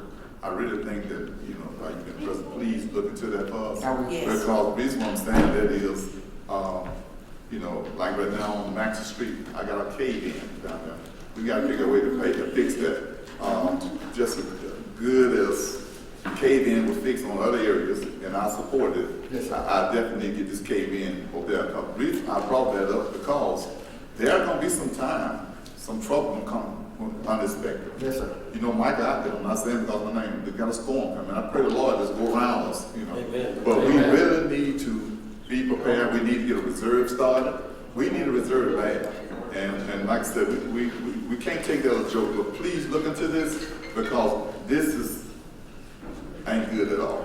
So like I said, I don't know who did it, but like I said, I think you got it, I got it, all of us got it. So this is something we can't be joking around about. We got to look into it because this is a serious business. Well, we need to be paid. I'm gonna put a motion on the floor that we go ahead and engage with that account and see what we can move far as with the college. Just go ahead and at least engage a conversation with it to move forward. Mr. President. Yes, sir. Before you make your motion, Mr. President, let's identify how we're gonna pay this guy. That's a whole part of the engagement. And of course, if there's magical money, truly there could be a cash for the ghost. Yeah. But we need to find out how we're gonna pay these guys. That's part of an engagement conversation. That's my motion. Pending. Yeah, that's my motion. All right. Pending financing. Yeah. Second. All right, we have a motion. I made the motion second by Councilman Randolph. Any further discussion? Roll call. President Bowie? Yes. Councilman Bowe? Yes, pending negotiation and financing. For the final cost, of course. Councilwoman Youngblood? Yes. Councilwoman Jackson? I don't vote on pending items, so my vote is no. Councilwoman Benjamin? Councilman Randolph? Yes. Councilman LaShaw? Depending on the funding and the contract itself, I'm gonna say yes, but my vote will be reconsidered if the contract is not what I think it should be. Yes, sir. And if the money's not there, that's the main thing. Yes, sir. Councilwoman Thomas? Yes, pending on the negotiation. Councilman Johnson? Yes, pending on funding. All right. Thank you, council members. All right, now to the business items. Councilwoman Thomas, I think you have an update on the trucks. I think Councilman Shore said we have 4 trucks. So we have a citizen, I hope the citizen are listening. I did ask Corey, President Bowie, about the update on the vehicles. And Councilman LaShaw said we have 4 trucks running now, so our city shouldn't have no problem with trash being picked up. All right, thank you. Councilwoman Benjamin, update for Ward 4 work orders request. I sent a request in to the mayor. I guess I'm still waiting for the updates in Ward 4, but I did submit a request. Are the trash trucks at least on the way to Ward 40?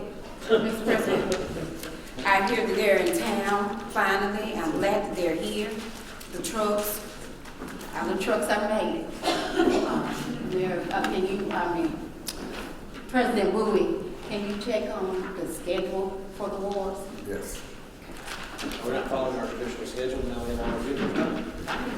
All right. Councilwoman Benjamin, anti-violence rally. All of you are invited Saturday, moving on into Ward 4 for the next anti-violence community gathering. Want you all there, if you can make it, to all the pastors and businesses, parents, school principals, school teachers, those who are in after-school programs, superintendents, both county and city, because what we do on one side affects the other side and vice versa.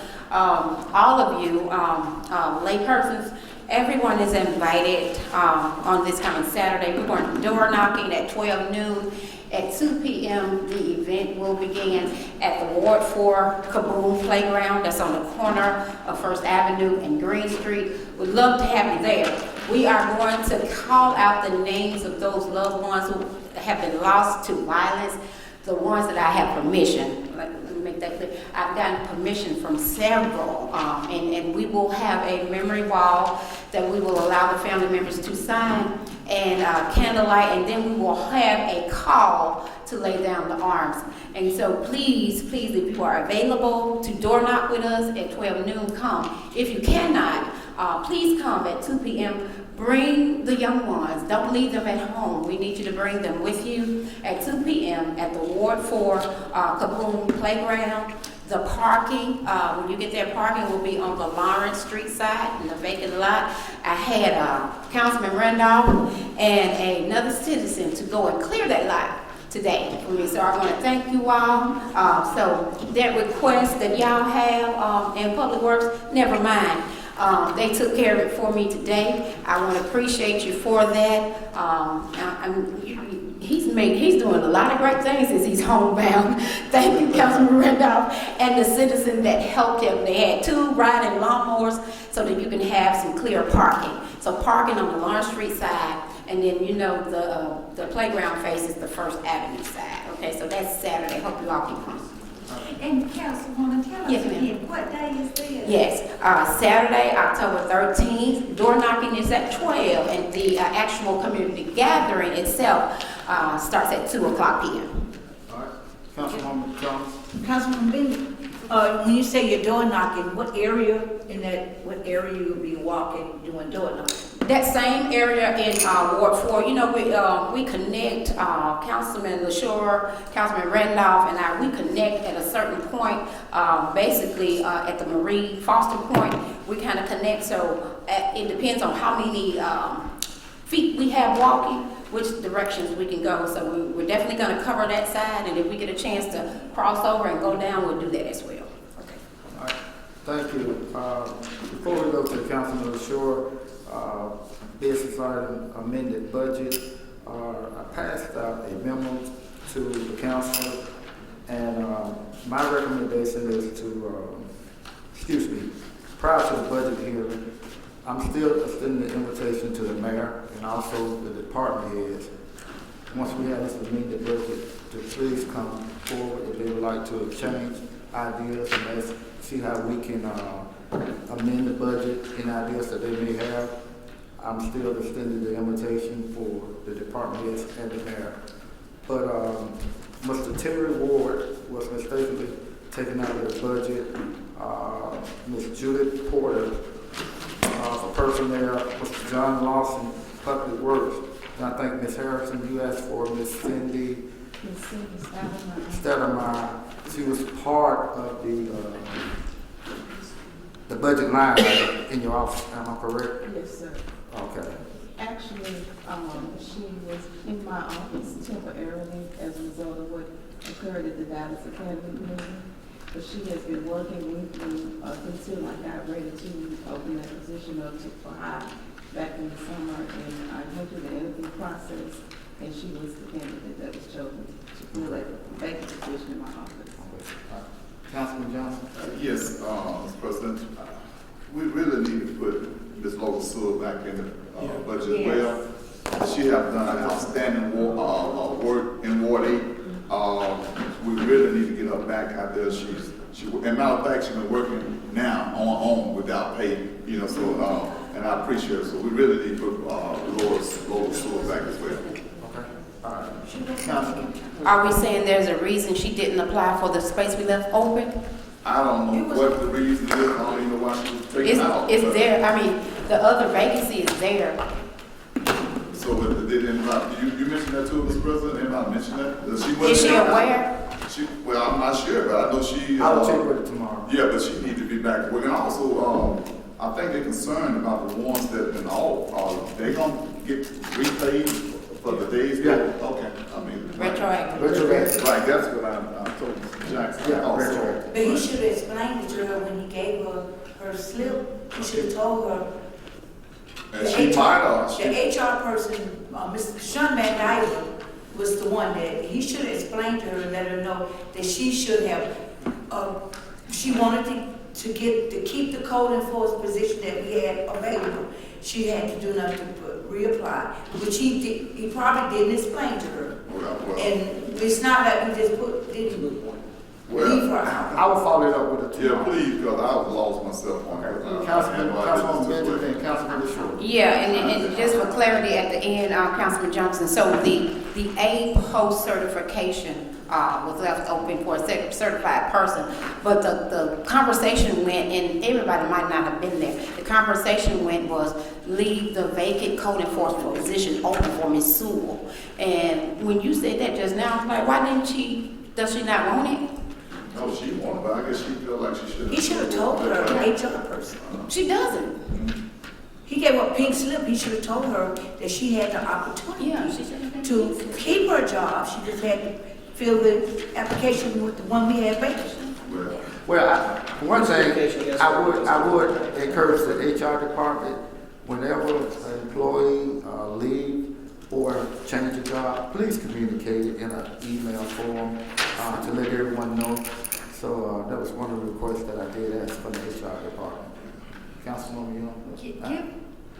Given that we were given the, it was my understanding, perhaps I misunderstood, but it was my understanding that we were just taking the enforcement of keeping the streets picked up and all that, those duties, and putting it under the auspices of another department.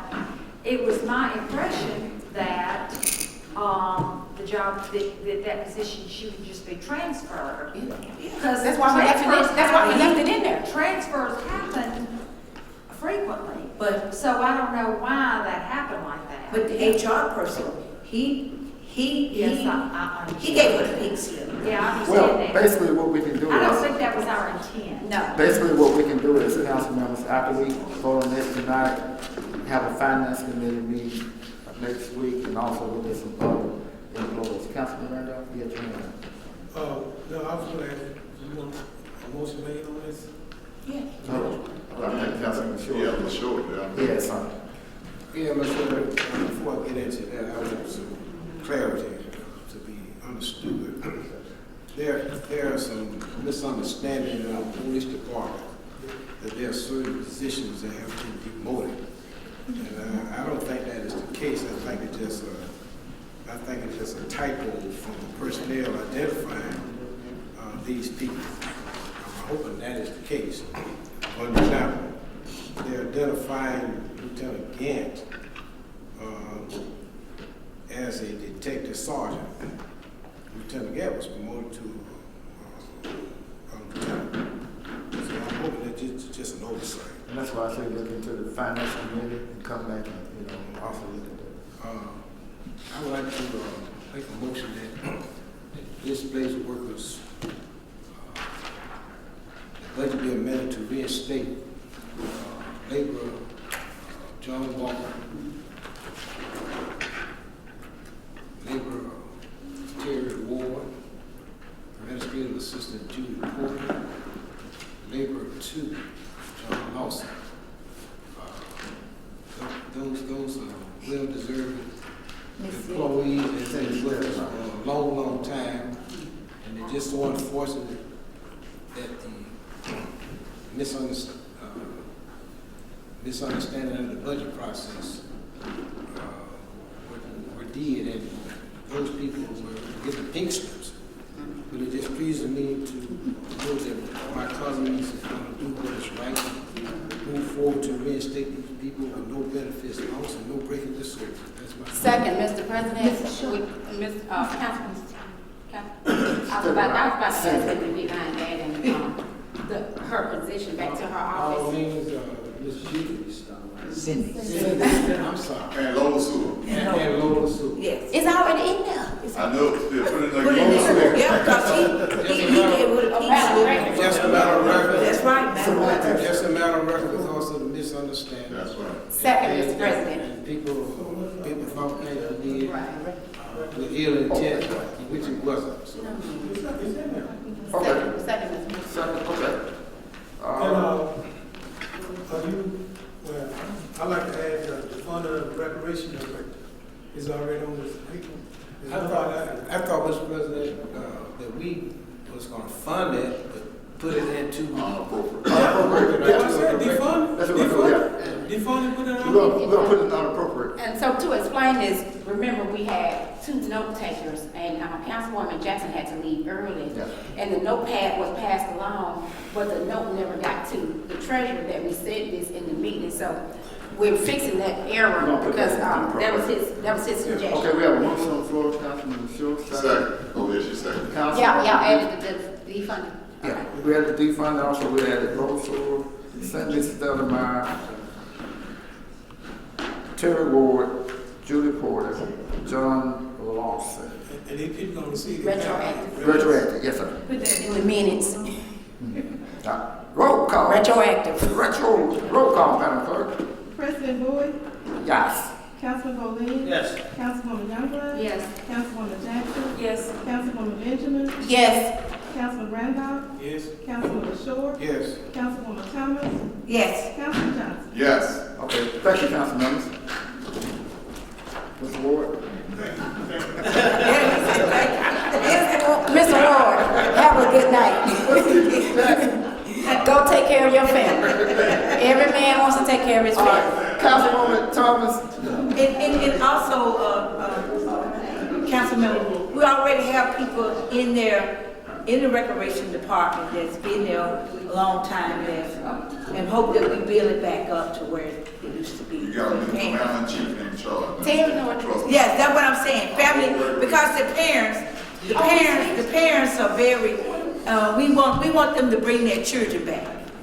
Well, let's be entertaining. Okay, all right, standing committee report. The fiscal year started in October, and we changed chairmen of each department.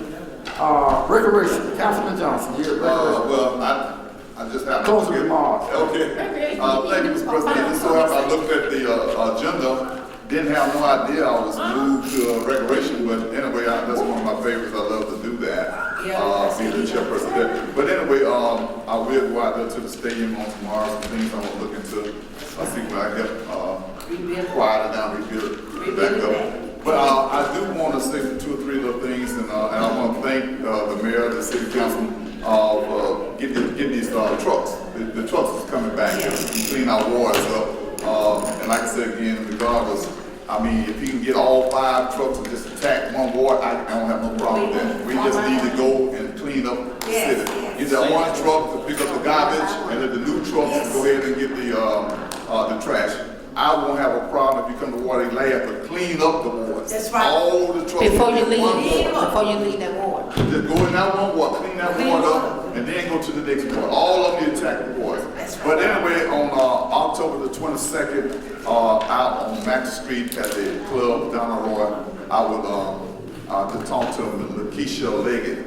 Her daughter was killed a year ago on October 22nd, and they're having a prayer vision out there,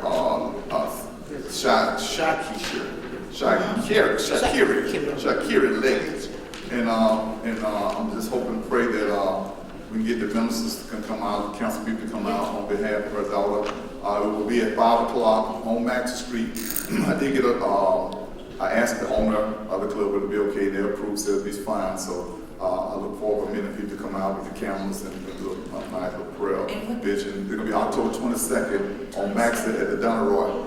And I did talk to the mother. She gave me a call and I want to make sure it's okay. I did confirm with the owners and said they didn't have a problem. I will have security there. I asked the police officers for security so they can keep it safe for everybody to come. Also, I will be doing my 4th Halloween party at my place, business, American Sports Bar again, Sports Bar and Grill for the kids, and every year getting bigger and better. So I look forward for everybody on that. Thanksgiving, we'll be doing Thanksgiving dinner again this year. Everything free. I think last time we did it, we gave over 250 dinners out to the need, the people that wanted dinner that just didn't have nowhere to go. So regardless of what we want to be able to feed everybody, that as long as we got the food. And this is the big one. I need all council to help me with this. On December 8th, I partnered with Brown Chapel Church and also Councilman LaShaw partnered with Ms. Webb on gun buyback.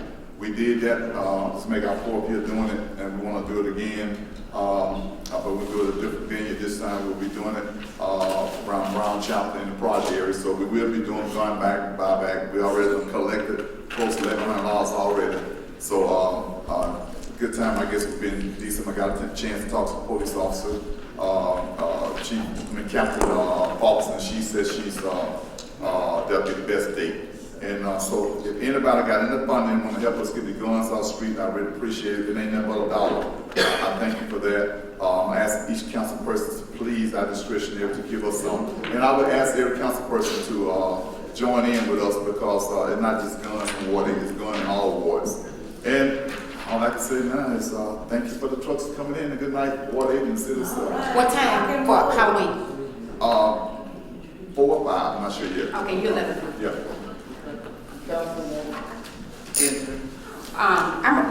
I asked President Bowie if I could go ahead and make my final report for public buildings. I'm glad y'all told me we had some new stuff on the back of the agenda.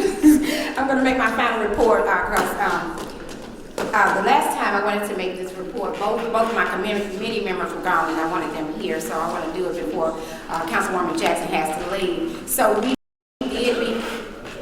we did meet on September 17th at 5:00 p.m. Concerning public buildings. We talked about staffing, maintenance, building keys, building alterations, inventory, annexation, and guest Wi-Fi. We talked about all of those things at the meeting, and President Bowie sat in also as ex officio. We did invite, if you all remember, Ms. May Richmond came to the meeting we had at Councilman Johnson's establishment, and she talked about the annexation. I did invite her and I did allow her to speak. They have some things to work out over there, and they will come back once they work out the situation in the county. So I do want you to know that. The recommendations that came out of the meeting for public buildings, number one, Councilman Johnson brought up that we should increase the buildings, and so my thing was we got to get them up to par, and then we'll come back and consider the building increase. So some of the stuff we would like to do is to repair and maintain, two very important words, to repair and maintain the flooring, carpeting, and rooftops. This includes routine cleaning of the floors and the carpeting, and the removal of any floor tiles that present a public safety hazard, like a trip hazard, and replacing carpeting that is beyond cleaning and repair. Number two, to set event time for rentals to midnight for adults and 11 p.m. for teens. To conduct an auction of council-approved city properties to be sold to those who will use said property for public good. This has to be council-approved. To appropriate $5,000 from unappropriated funds to public buildings for general emergencies. For example, the plumbing breaks in one of the buildings. They need to have something over there to take care of that immediately before we meet at a council meeting. So to appropriate $5,000 in their general budget for that. To obtain keys to all public buildings with the exception of public safety and city hall. These keys shall be kept in locked space in the office of Selma City Council. Did you have a chance to talk with Sexton regarding the Monster March? I did, but I heard she was looking for me, Patty Sexton. You all know we partnership with Monster March every year, and so these are the minutes of the meeting, but I would like to add to the recommendation, if I can, that we go ahead and close off for the Monster March, the area in which Ms. Sexton needs to be closed off for our children to be safe. At the Performing Arts. The corner of Lauderdale to the alley Yeah. behind Carter Drug Company's on the area. To that point right there, so the children are kept safe with, bouncy house and all the good stuff that they do at the Monster March. And those are the recommendations. And this is my final report. Yes, Mr. President, that is the motion of the committee. All right, second. Roll call. President Bowie? Yes. Councilman Bowe? Yes. Councilwoman Youngblood? Yes. Councilwoman Jackson? Yes. Councilwoman Benjamin? Yes. Councilman Randolph? Yes. Councilman LaShaw? Yes. Councilwoman Thomas? Yes. Councilman Johnson? Yes. Okay, the motion passed. Before we go to Administrator Councilman Boleen, I passed out the Verizon Wireless Public Safety Government Rate Plan. It's very important that, we keep in contact with our constituents And I just wanted to know, would the council like to move forward with this plan? Because the council is over capital equipment, which is part of the phone. So if you all would like to move forward with it, we can go ahead and make a motion. I don't worry about the phone, I just use my personal phone. But if you'd like to move forward, go to council. Yeah, Mr. President, I use my personal phone as well. I don't have any reason for anybody to call me anything else. The people who elected me are my bosses, so I take it just like I would any client calling. So I personally don't need that. If I could, if we decide to move forward with that, I'd ask the $42.74 go to an account we can allocate for public safety. Same here. Second. I use my personal phone too. Okay. All right. Would you repeat your Well, motion that basically, you're I proposing? just wanted to see that the council members want to move forward with the Verizon plan for the city phone. Oh, you mean the phones that we're talking about? Yeah. Oh, yeah. Those are AT&T phones. Yeah. You get the phones. You get it from different companies? Different company.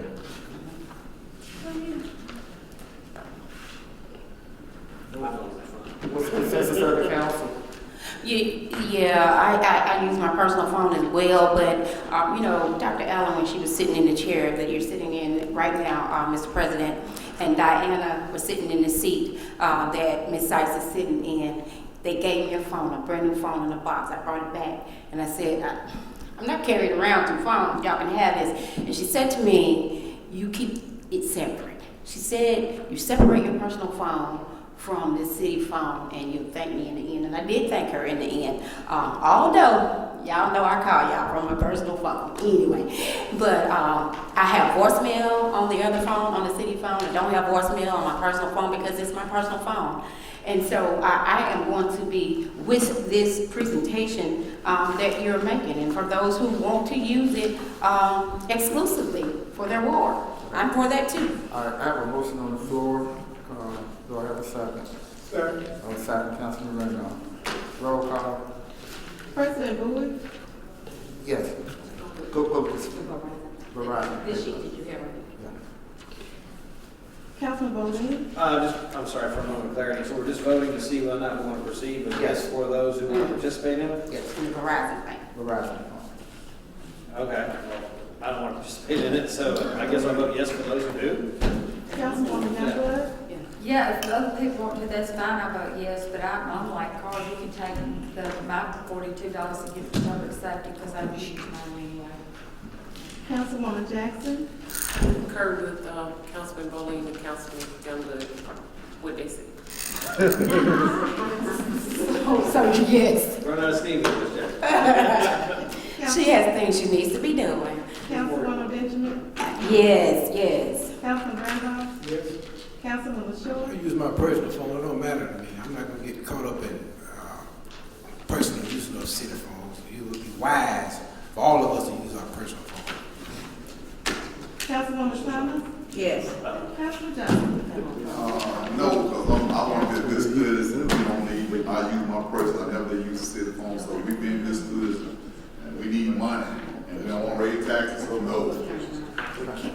All right, Council, Attorney Nunn, then we'll go. Attorney Nunn, I didn't know you were standing right there, and I wanted to ask you, for those of us who use our personal phones for city business, can they be confiscated by a government party to say that you have city business on your personal phone, I need your phone? I have no. Because you're not getting my phone. I am pretty sure that everything can be subpoenaed. Mm-hmm. The courts can subpoena anything they want to subpoena. Okay, just for the record, Madam Clerk, I use my personal phone for personal business, for a matter of record. But that's not saying you can't use your personal phone to do whatever. It's your personal phone. I know. But can the court subpoena? Yes. I mean, they have the power to subpoena.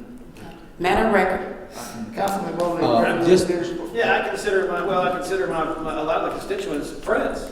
So, I mean, the way I look at it is it's just friends calling me. So, I mean, it's semantics in the grand scheme of things, but, you know, I look at the citizens as friends. I mean, I've got to know all of them. And some of them I knew ahead of time, so it really seems like a moot point in the grand scheme of things. Yeah. I just think It's a good friendship. What we're saying is, again, to reiterate, we work for them. Make So public. if they want to call me on my phone, they want to call my mama's house and say, hey, let's get I've done that before. I've gone over to my mama's house and returned phone calls. bless your mama. So, Mr. President. I'm happy to speak with constituents any chance I can. Mr. President, why don't we make public the usage of the city's phone to see why this has become a problem? And of course, if the usage is abnormal, then I can understand. So I would like to get a copy of the usage just to see how city phones are being used. Well,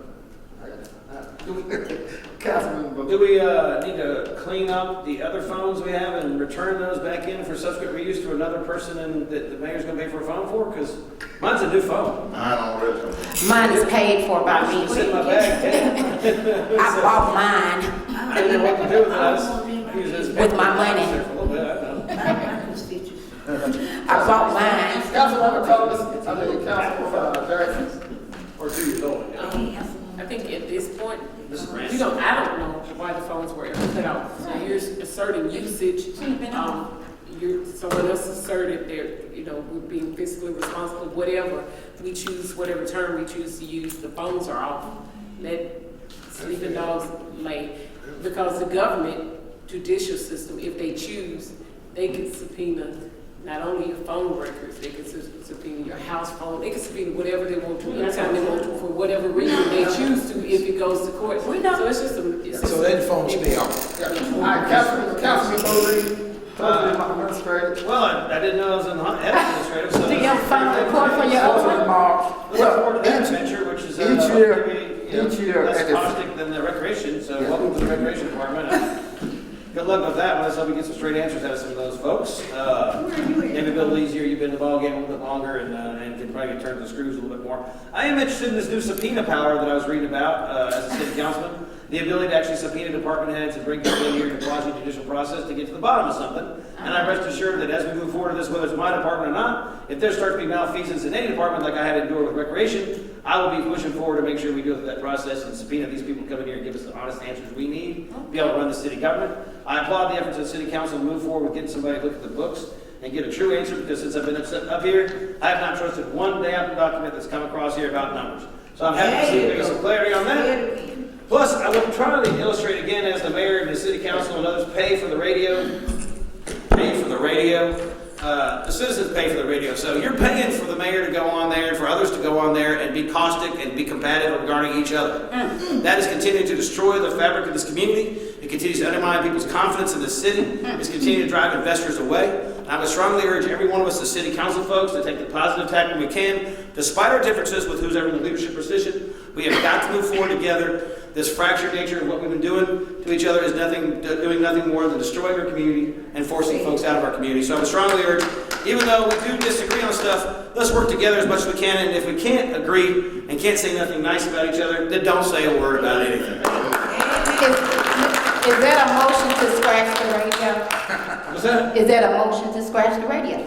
No, I'm putting it out there with I just need to know. I hope that people are listening and people make the right decisions. I think that's really need to what know. I'm asking. All right, community development. I'm with you. If that doesn't happen, we'll go. Closing remarks. I'm just finding out I'm over community development, and Well, basically, I've been saying. everybody just found out tonight. Yeah. I'm fine. If Yeah. there's no issue, please don't accept it. Take it away. What I would like to ask is if you would consider allowing Councilwoman Youngblood and I to switch. I know when I first came in, you said that one councilman had some projects that they were still working on. She has 4 enormous projects in community development that's going to be great for our community, and I want her to have all the credit for that and all the time and work. I don't have the time nor the work to put in additional things, so I like my babies back, my families, and if you all don't mind, I'd like to switch back if the president don't. Well, It's your choice. Y'all have an issue with it? I don't. Okay, all right.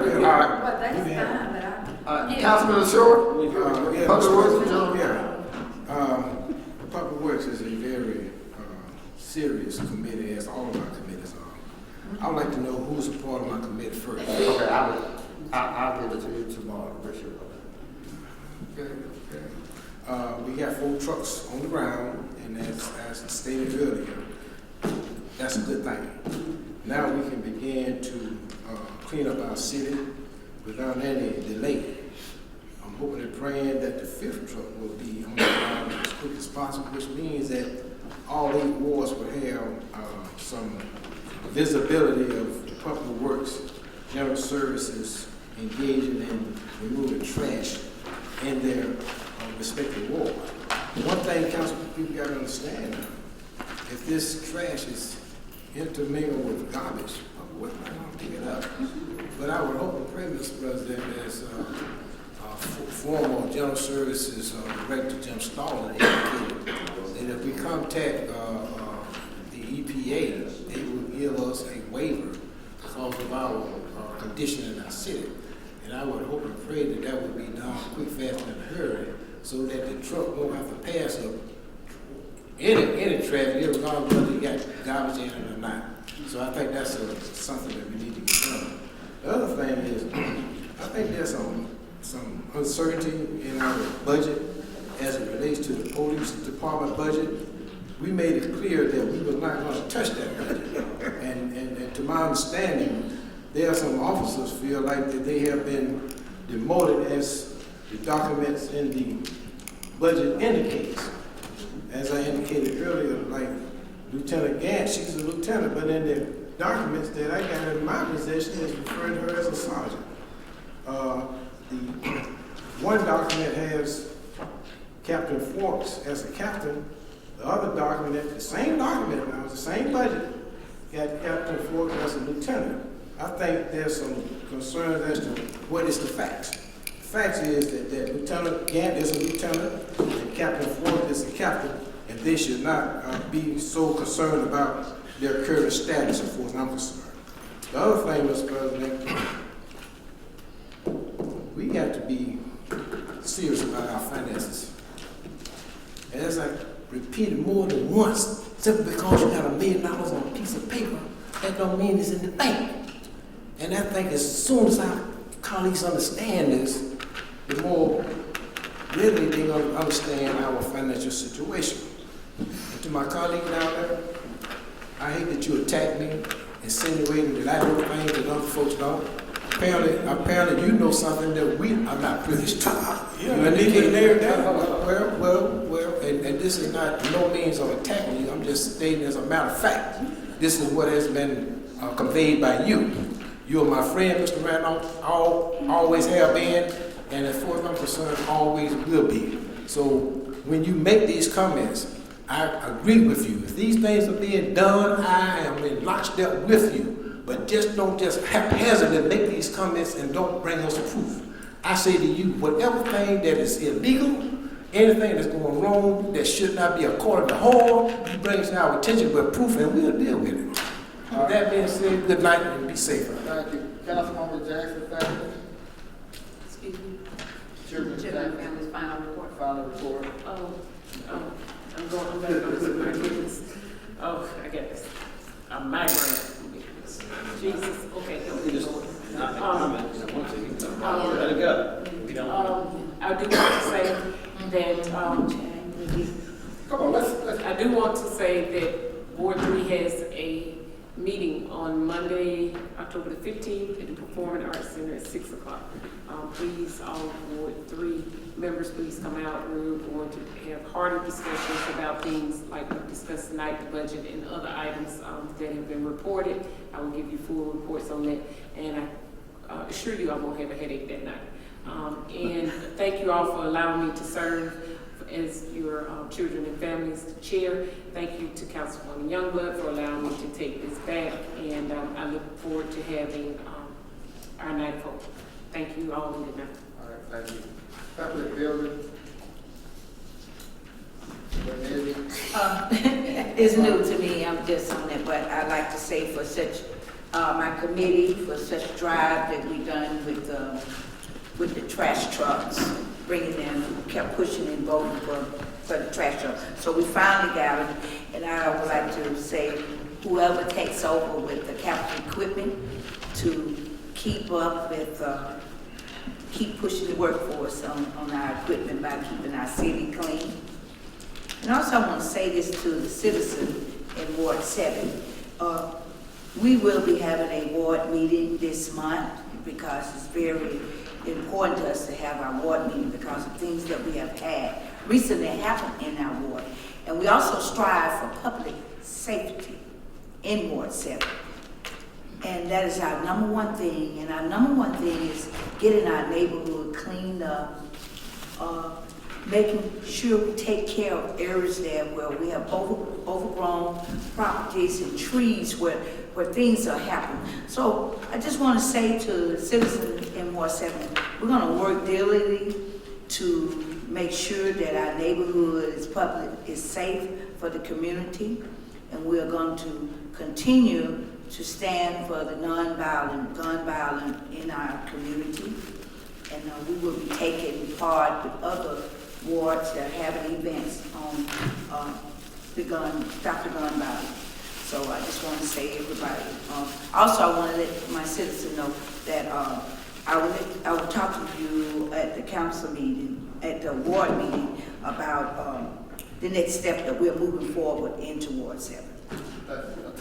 Hey, just very quickly, Councilor, we have our dear friend, Miss Elizabeth Holly, attorney, Miss Elizabeth Holly, so we're just glad to have her in the house this evening. She's been sitting back there quiet, but thank her for attending the council meeting.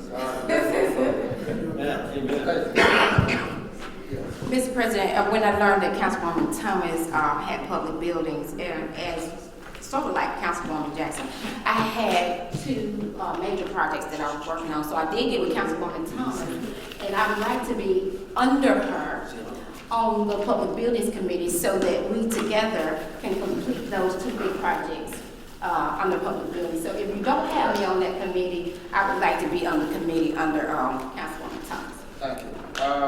Capital equipment. Okay. Well, we got 4 new trucks in.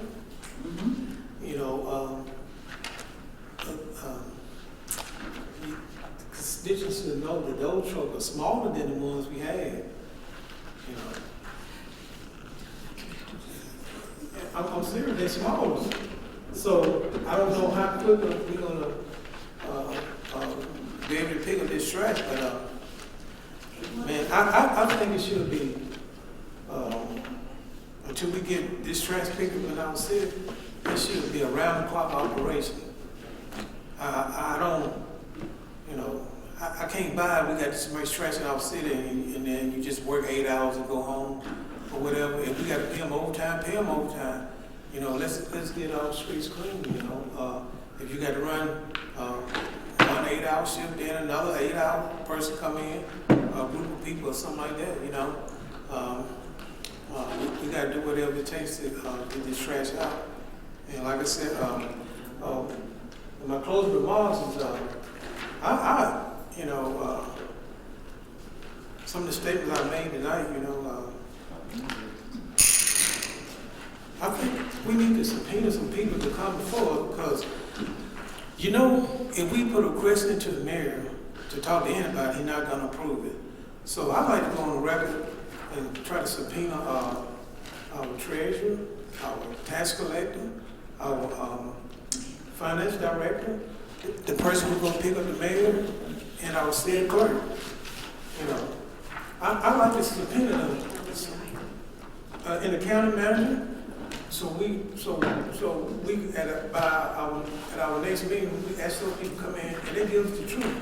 You know, and the question I want to ask is, do you hold checks? Have the mayor ever told you to hold a check? I'm telling you what I want to ask. You know, and let them know they're on the hold. If they lie about it, they're perjury. So you know, you say I don't want my job no more. You know, but I'm not threatening nobody. But I think it's important for us. If we serious about this stuff. So what I turned on. What I need to do is subpoena those personnel that I call. Well, now do some research. Sorry, Terry. I'm telling you, you're looking like me tonight.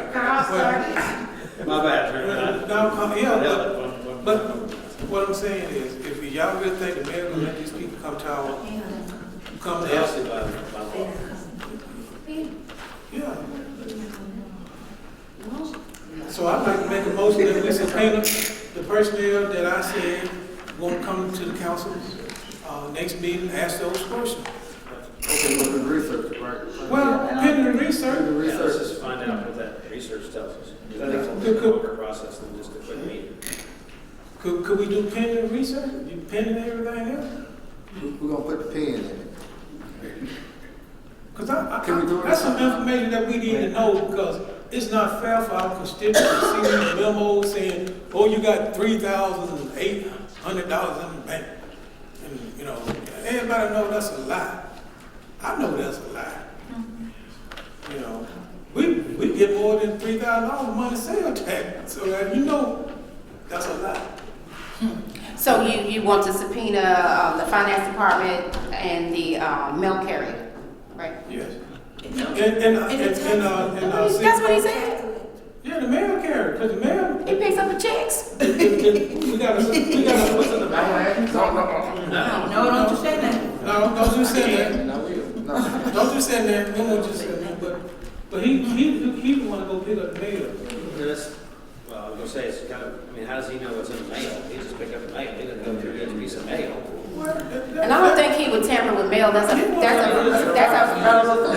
federal offense. Picks it up and brings it to the office. Tampering with mail is a federal offense. Surely he wouldn't do that. No, he wouldn't. I mean, that's, even to say that. No, That's federal, right?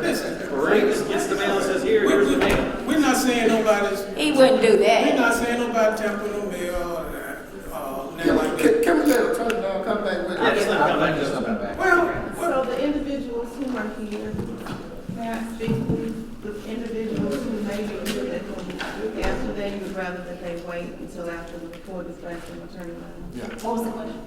I would, yeah. so, They want to wait. You got to wait. so we gotta wait. So that means we're gonna have another meeting.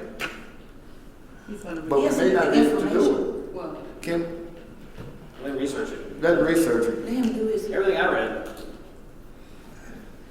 indicates yes. Okay. I'm not an attorney. Yeah, do your research. you want me to look at the record? See, y'all don't wanna know, y'all don't really wanna know things. Y'all don't wanna get involved with things around here. But that's okay. I'll wait. No, I'd like to get. If you got the votes, move forward. I mean, I read what I read, but I'm not an attorney. I'd rather our attorney just vet it out, make sure it's a cool deal. I mean, I don't get it. We don't need any more liability of the city. Well, I'm saying, I think there's a process. That's what we pay her for, the grants, the law is. Yeah. Haphazardly doing things. So let's take the time. That's what you- What the law states. Let's say, I agree. So we can turn it over. being right is a powerful weapon, being wrong is a terrible burden. All right, education committee, Councilwoman Benjamin. Oh, okay, so Educational Committee has no report, Mayor. Council President Bowie, as we are into our first day of the committee, but I'm glad and happy that you assigned me to that particular committee, so thank you very much, and I would love to be on the Public Business Committee as well.